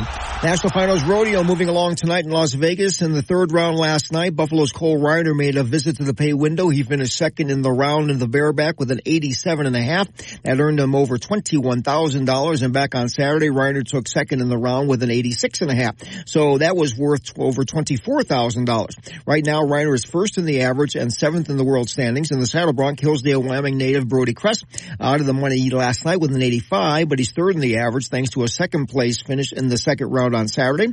Also in the second round, Tanner Butner from Daniel, Wyoming out of the money with a 79 last night. However, he is sixth in the average thanks to a first place effort in the opening round. The NFR continues tonight from the Thomas and Mack Center in Las Vegas. In women's college basketball at the Division I level, Wyoming Cowgirls losing at home to number 21 Creighton, 73-61. The drop to 4-4 on the year. Douglas High School native grad Allison Furtick had a great game for the Cowgirls. A career high 30 points on 13 of 19 from the field. On the flip side, the Cowgirls were 4 of 22 from the 3-point line. Creighton has won 7 of 8 games so far this year, and UW will play Montana State on Sunday. Wyoming Cowboy basketball team on Saturday rallied to beat Stephen F. Austin 78-70 to get to 6-3 on the year. The Pokes were down 10 in the second half and came to life as Sam Griffin had 23 points to lead the way for UW, and a Quail Cutt had 19. On the flip side, the Cowboys with 20 turnovers, and that's way too much. They'll be at home on Saturday to meet Weaver State. National Football League, the Denver Broncos beat the Los Angeles Chargers 24-7, so they're 7-6 on the year after that brutal start to the year. Quarterback Russell Wilson threw for 224 yards and 2 touchdowns. On the flip side, Charger quarterback Justin Herbert broke his finger in the first half. Denver's now won 6 of 7 to get back in the playoff chase, and they'll be at Detroit on Saturday. High school wrestling season kicked off over the weekend statewide. The big Charlie Lake tournament was in Cheyenne over the weekend. On the boys' side, Cheyenne East had 3 individual champions. Kozad Porter at 132, Liam Fox at 157, Charlie Green at 285, Casper Kelly Walsh with an individual champion, and William Ald at 150. KW won the girls' team championship as Michelle Henman finished second at 100 pounds, and Isabel Muldowney second at 140 pounds. And that's it in sports. Mark just sent me a note. I thought once that my shark tooth necklace was cool until I landed all wrong on it. Yeah. Okay, so I would say, Frank, that when it comes to wearing jewelry, don't wear anything that could impale you. That would be my guess. However, you see that in a lot of, cultures and, on those islands and stuff. Yes, right. It doesn't seem to bother them. I don't know. We don't have any statistics about how many of them falled and killed themselves. Well, I would say probably not many. But I would try to look it up if I could, Frank, but I doubt they've been keeping score. It's all good. Okay, it's all good. All right, thank you, Frank. Coming up on some local business we have to take care of. Hey, roll into news time after that. National local update on the weather forecast. Got a quick guest in the 9 o'clock hour. Then it's you and me with open phones. 888-97 Woods. It's Wake Up Wyoming.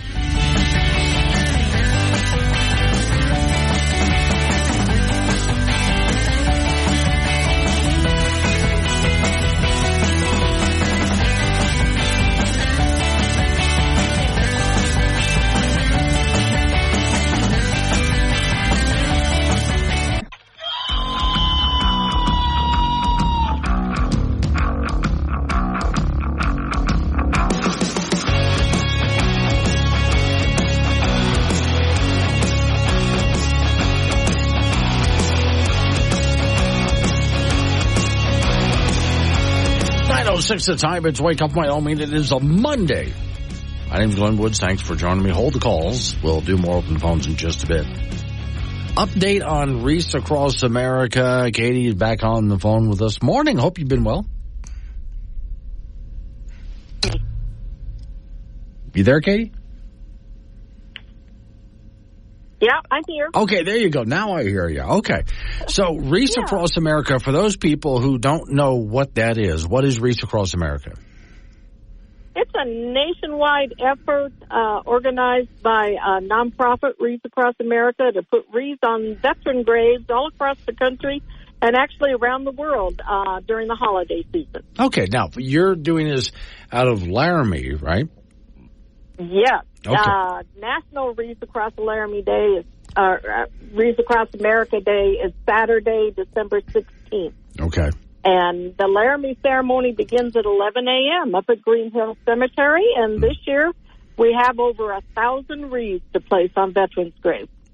Now, just so people know, if you're outside of Laramie area and you'd like to participate, there's probably a program going on near you. Just type in Reese Across America into your browser, and you'll be able to find a location near you. So what do you need on December 16th? Do you have people to place those wreaths? Well, that's what we're looking for, is volunteers to come out and put the wreaths on the grave. Okay. And there's a bit of a ceremony that goes with that as well, right? Yeah. There'll be a short ceremony at 11 o'clock, and then the wreaths, we already have the wreaths here in town, and then we'll send people out across the cemetery to place them. It's a great family activity. The weather's supposed to be good. They can take a few minutes, explain to the kids what it means to be a veteran and serve your country, and we encourage anybody who wants to come out for an hour to come out and help us Saturday. So for those people who are bringing the wreaths to you, are they arrived in trucks? A lot of these are volunteers, aren't they, to purchase the wreaths and get them to you? They use a nationwide network of semi-truck drivers, and they deliver wreaths all across the country. And there's over 2 million wreaths, so it's quite a logistical undertaking. Okay. So once again, for those people who would like to participate in this, do they need to contact you in advance or just show up? No, they just need to show up at 11 o'clock at the GAR Monument at Green Hill Cemetery in Laramie. Go to the National Wreaths Across America website to see what's going on in your particular community, because there's quite a few places in Wyoming that are participating. Okay, and that'll be this coming Saturday. All right. Katie, thanks for coming on this morning. Oh, thank you. Yeah, okay. So, yeah, that's a good thing to protect. I like what she said about making sure your kids are involved, too. And explaining to them what this is all about, because it's one of those things, I hate to say this, I really hate to say, but it's not going to be taught in schools. It's something you're going to have to do, which it's good that you make it a family activity. So, again, Wreaths Across America, just look it up somewhere near you. It's happening. All right, here's a story I came across. Now, I got to be careful when I read this. This is a Wyoming public broadcasting story. Public broadcasting in general, as you know, is very leftist, should not be publicly funded at all.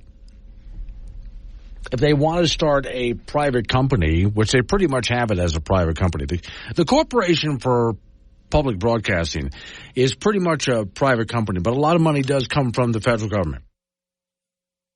And in some cases, even states will provide it as well, but they don't need to. But all right, here's the story from Wyoming Public Media, which I always have to be very careful to edit for bias. Headline, Wyoming electric vehicle charging desert. Sparks interest of private business, but the state is hesitant. All right, now we've talked about this before. I was bothered a while back when the state of Wyoming had taken money from the federal government to try to get people to put in electric charging stations. And I said, no, don't take the money from the federal government. Don't do that. Let it happen organically. Okay? Just let it happen. There are, gas stations all over the country, all over the place. And that didn't happen because it was subsidized. It happened because there was a need in the marketplace. That's just capitalism at work. But all right, here's what the story says. Big one-ton diesel trucks are something you see a lot of in Wyoming. The story says a state known for large swaths of untouched, rugged land. You got 100 miles between everything, said David, fourth-generation Wyomingite from Rock Springs. Very little civilization. I know that comes as a shocker to you guys, but he grew up with a culture of big trucks. But 4 years ago, he and his wife went fully electric. No particular reason other than they said electricity is cheaper. Well, okay, at that point, let me stop right there. Well, we do it because electricity is cheaper. Yeah, but your vehicle is not cheaper. Your electricity, charging that, is not always cheaper, and in general, the electric vehicle is not cheaper. So that's not true. This is where I say I have to watch for the bias. Not only is this gentleman that they're interviewing wrong, but Wyoming Public Media doesn't correct him in that what you're doing is not cheaper. But all right, let's read on. They recently went on a road trip with their electric vehicle to see the sights of Wyoming, including Yellowstone National Park. It was tricky.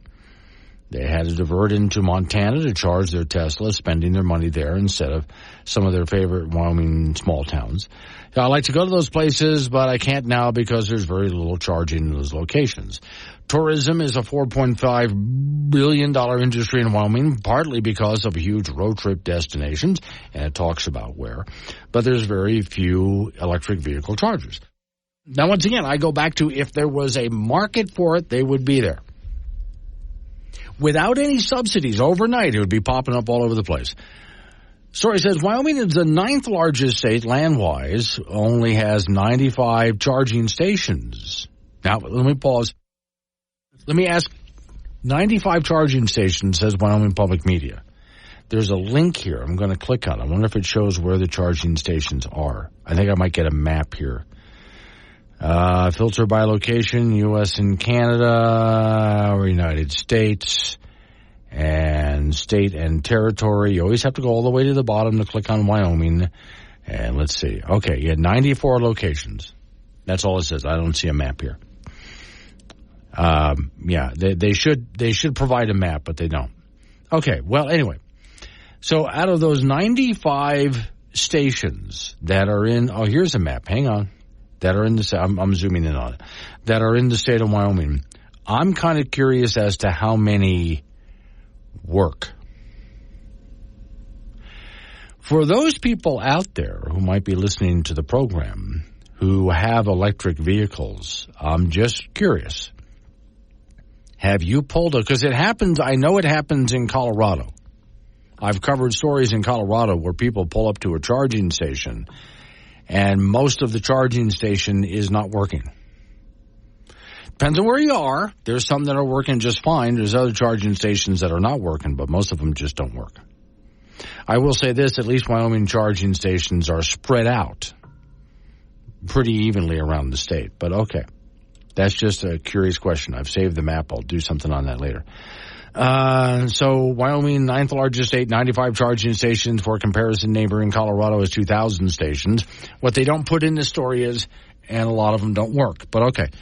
It's nearly impossible to travel a lot of Wyoming nowadays by electric vehicle. The state is hesitant to build out infrastructure, but private companies see this as an opportunity. Pause right there. So, it says in the story, again, you got to watch for Wyoming public media bias. They're more left-leaning. So when they think of infrastructure, they think, well, electric charging stations need to be built by the government. Really? Then who built all your gas stations? Government? No, that was private sector. So when they say in the next line, but private companies see this as an opportunity, again, pause again, most people don't. If private companies saw this as an opportunity, they'd be popping up all over the place. So apparently they don't. But even still, that's the way this should be done because private companies see it as an opportunity. Let's read on. Yin, I wanted to welcome you guys, said Mike Yin, recent fall day. Yin, president of Otter Space, which opened an EV charger in Pinedale, Wyoming this fall.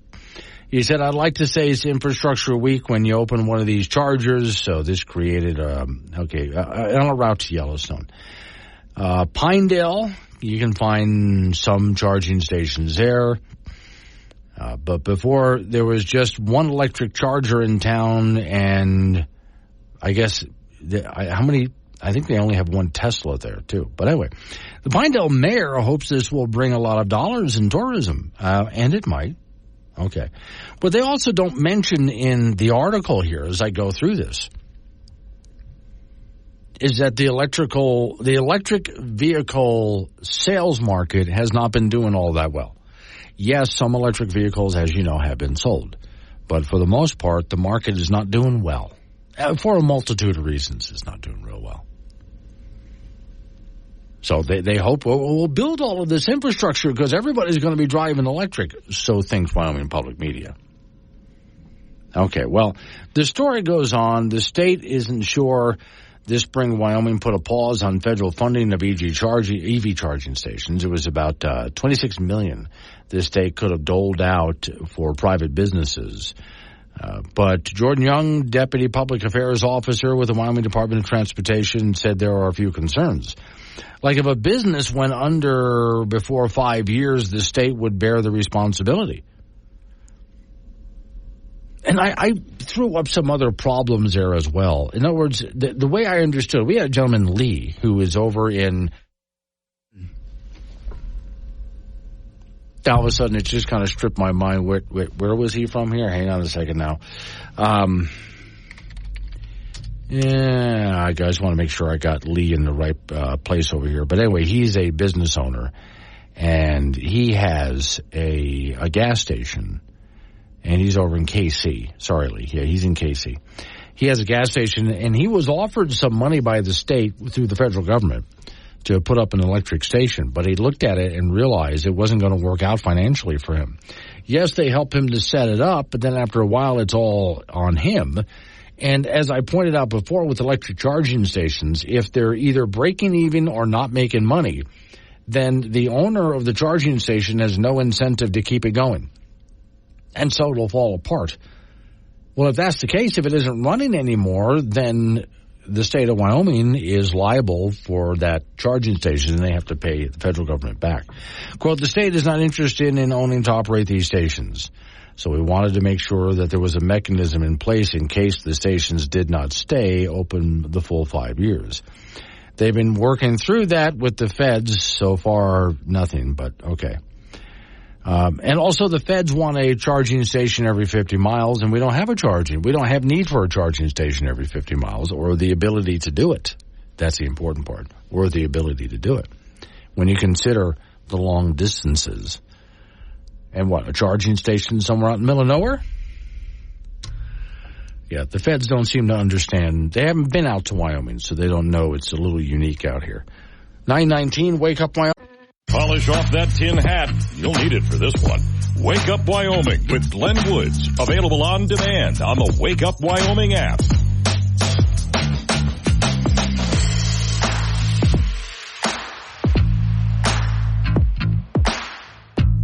9:25 is the time. It's Wake Up Wyoming. I'm doing a lot of energy topics this morning. Here's another one for you. From WyoFile, panel recommends Wyoming spend $37.5 million on 6 energy projects. Now, when you think 6 energy projects, so that means to produce energy, right? Well, the Wyoming Energy Authority recommended Governor Mark Gordon award a combined $37.5 million to support 6 energy products, including coal to hydrogen and carbon capture proposals. All right, first off, if a coal company wants to do coal to hydrogen, then let the energy company do it. It's a private business. That's not something government should be involved in. If the company thinks that turning coal into hydrogen is profitable, then they would be doing it. The idea that government needs to get involved in this, no, that is a private sector thing. Government stays out of it, other than to make sure that they do it safely and they're not trying to rip people off. The other one, of course, carbon capture proposals. Hang on, I'll get to that. Mike is in Laramie. Hi, Mike. Hey, Glenn, I want to go back to the topic you were talking about earlier about the hypocrites at the climate conference and their meals. Yeah.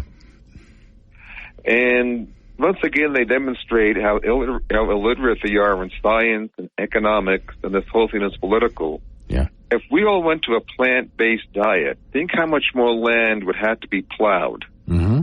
How many more trees would have to be cut down? Right. How much more energy to prepare that land?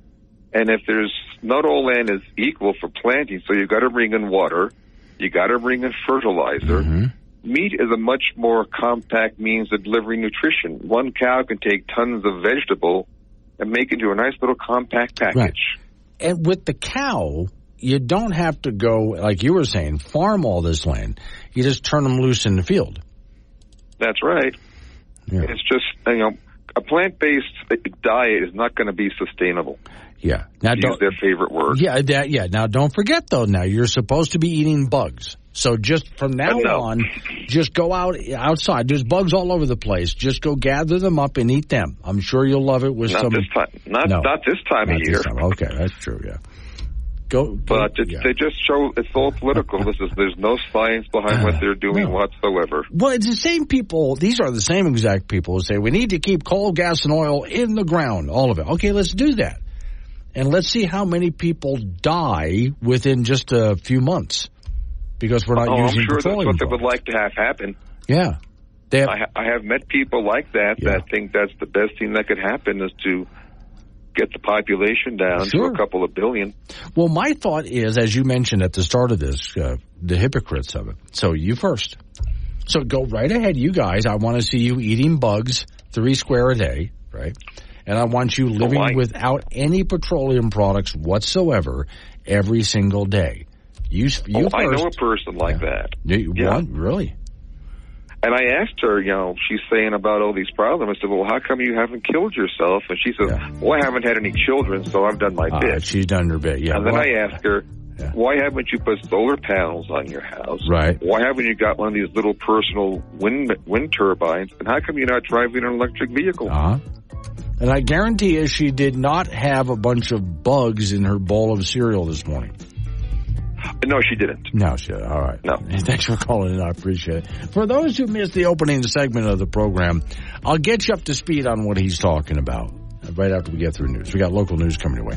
Right after local news update on your weather forecast, and you and I get back into it again. 888-97 Woods phone number. That was Mike from Laramie calling in. You can too. Let's Wake Up Wyoming.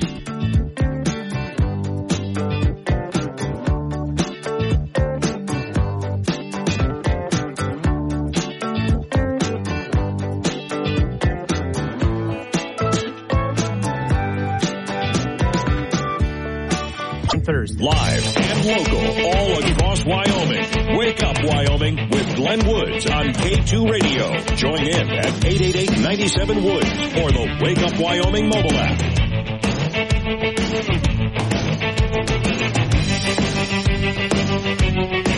9:36 the time. It's Wake Up Wyoming. I just sent Miss Mary something. Miss Mary was having a bit of a problem with the gingerbread house contest this year, and you just want to make a good-looking gingerbread house, but sometimes for various reasons it doesn't come out. I sent her a picture. Someone took the pieces of the gingerbread house that didn't work out and just piled them up, and then drew on a piece of paper that stuck into the top of it what looked like a tornado.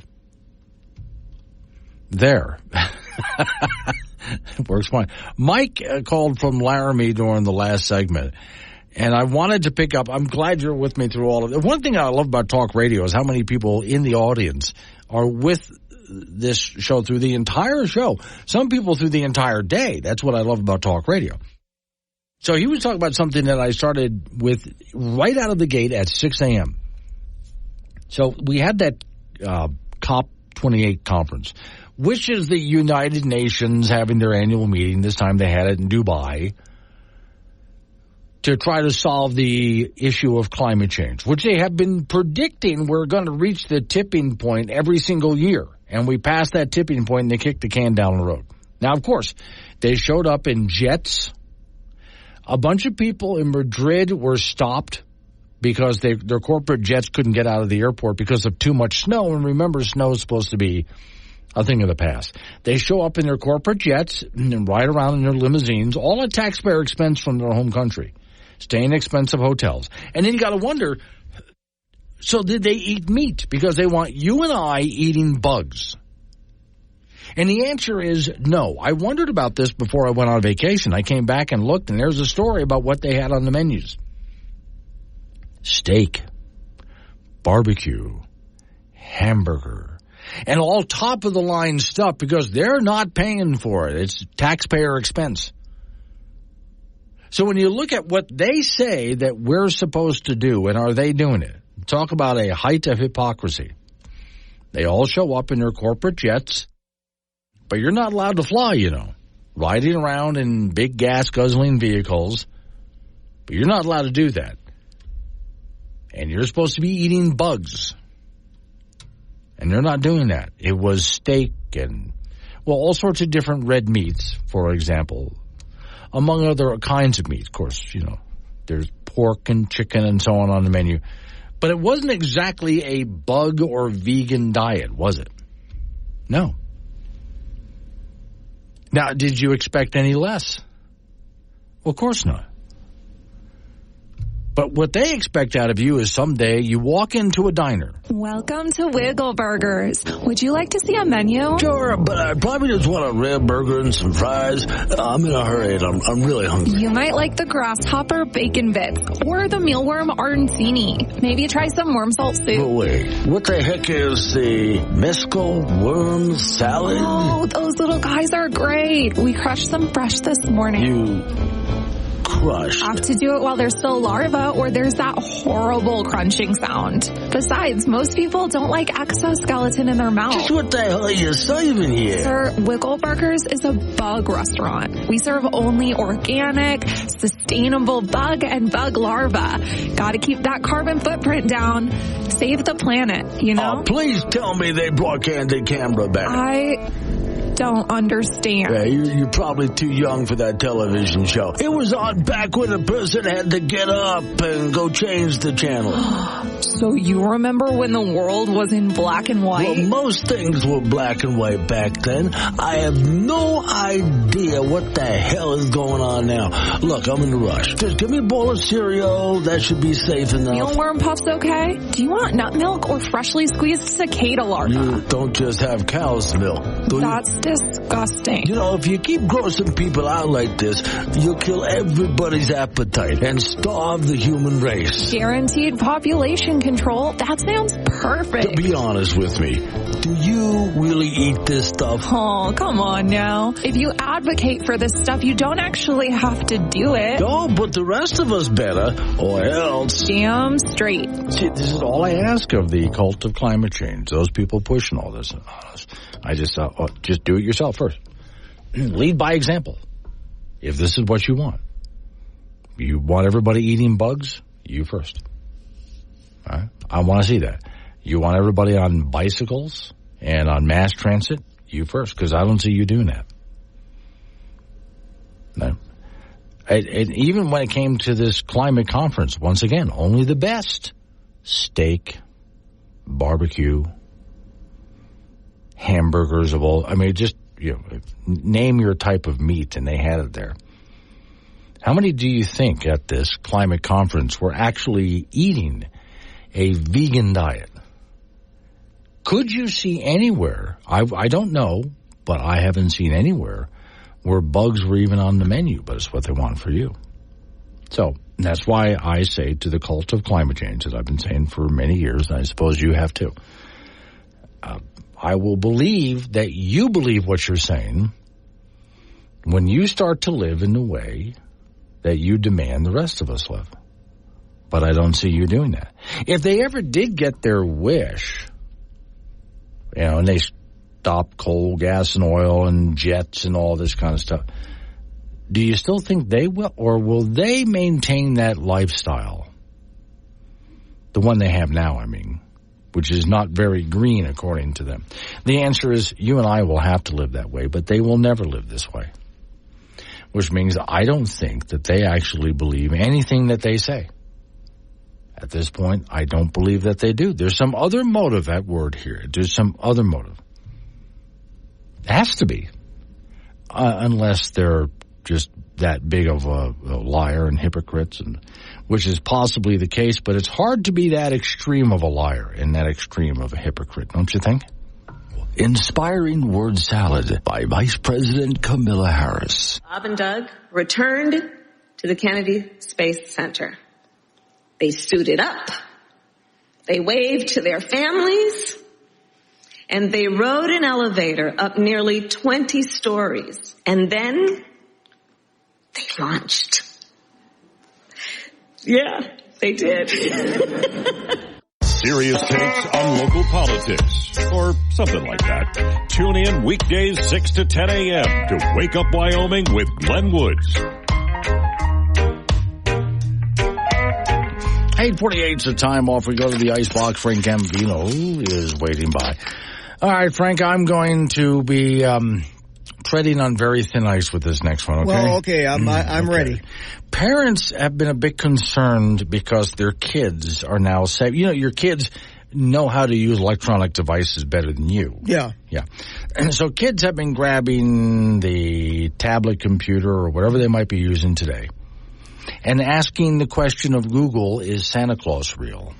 And what does the Google respond? Of course Santa's real. Yeah. So the first response was, whilst there is no man in the sky riding a sleigh pulled by reindeer, Santa Claus is not completely a made-up person, and it goes into the history of a monk named Saint Nick. A monk. And the story that created that. Okay. And parents start responding to Google going, hey, excuse me about the man in the sky with the sleigh, because they're working really hard on these kids. All right, so I went ahead and typed it in, wondering, with all of the backlash, did Google change anything? So I just Googled it. Is Santa real? It now says, according to historical records, Santa is real. Oh! Santa is real in the sense, here they go, that he was an actual person, otherwise known as St. Nicholas. His story goes way back to the 3rd century. He was a monk born in 280 AD in modern-day Turkey. I don't think that's good enough to satisfy the parents. No, I know Santa's real, because I saw him at Walmart in Orlando, Florida. See? Okay. Now, I saw him. Yeah. He handed me a piece of candy. Okay. Now, and I know, one of my favorite things on my vacation in Florida, we went on a holiday train ride. Oh, that'd be cool. Yes, it was. Wait, was Santa driving? No, but Santa did come to, and what I did was I went with the family. We went over to the car where we could stand up. It used to be a boxcar. Yeah. And we could stand up and sort of lean out. Nice. And we went down the tracks from Sebring, Florida, south. And Santa went from one car to the next saying hi to all the kids. And I got to tell you, Frank, you should have seen this guy. It was the real deal. Told you. Women's college basketball at the Division I level from yesterday. The Wyoming Cowgirls lost at home to number 21 Creighton, 73-61, so they are 4-4 on the year. Douglas High School grad Allison Ferdig got a fantastic game for the Cowgirls with a career-high 30 points on 13 of 19 from the field. On the flip side, the Cowgirls were just awful from the three-point line, going 4 of 22. Creighton is 7-1 on the year, and UW will have the week off, and they'll play at Montana State on Sunday. Wyoming Cowboy basketball team on Saturday rallied to beat Stephen F. Austin in Laramie 78-70 to get to 6-3 on the year. Folks were down 10 in the second half, and then came to life as Sam Griffin had 23 points to lead the way, and Kale Cotton had 19. So, on the flip side, the Cowboys had 20 turnovers. They got to clean that up. They'll be at home on Saturday to meet Weber State. In the National Football League, the Denver Broncos beat the Los Angeles Chargers 24-7, so they're 7-6 on the year. That's pretty good after a brutal start to the season. Quarterback Russell Wilson threw a couple of touchdown passes and 224 yards. On the flip side, Charger quarterback Justin Herbert broke his finger in the first half. Denver has won 6 of 7 to get back in the playoff chase, and they will be at Detroit on Saturday. 3 rounds in the books at the National Finals Rodeo in Las Vegas. Buffalo's Cole Reiner, who was a high school wrestler, an outstanding high school wrestler in Wyoming, made another visit to the pay window as he finished second in last night's round of the bareback with an 87.5. That earned him $21,296. And then back on Saturday, Reiner took second in the round with an 86.5, and that was worth $24,268. So right now, Reiner is first in the average, 7th in the world standings. In the Saddle Bronc, Hillsdale, Wyoming native Brody Crest out of the money last night with an 85. He's third in the average, thanks to taking second place in the second round on Saturday. Also in the Saddle Bronc, Tanner Butner from Daniel, Wyoming, out of the money with a 79 last night. However, he is 6th in the average, thanks to a first-place effort in the opening round. And the NFR continues tonight at the Thomas & Mack Center in Las Vegas. High school wrestling, the season kicked off with a number of statewide events. In the big Charlie Lake tournament held in Cheyenne over the weekend, Cheyenne East had 3 individual champions. Cosab Porter at 132, Liam Fox at 157, Charlie Green at 285, Casper Kelly Walsh with an individual champion, William Alt at 150. KW won the girls team championship as Michelle Hemman finished second at 100 pounds, and Isabel Maldoni finished second at 140 pounds. And that's it in sports. So, beautiful Sebring, Florida is below Orlando by quite a bit, surrounded by a whole bunch of lakes, right? Mm-hmm. So we get on this train, which, Frank, was a steam locomotive, the old kind. Yeah. Right. Legitimate. Oh, legit, yeah. And it has a dining car. It has seating cars. And we didn't like any of that, the family. We went to the box car, which used to be the mail car. Now it has some doors set up in a way that we can stand there without falling out, know, at the gate, basically, and stick our heads out. Not too far, because you might get it taken off by something. And we just stood there and just watched the world go by as the sun set. And we head way down south to Sebring on a train that's going about 35, 40 miles an hour on the way. It was great, Frank. It was just the perfect holiday ride. And Santa was there. So he does exist, and he's on trains and in Walmart and in parades, too. Okay. See, Frank settled it. Yes. Let's wake up, Wyoming.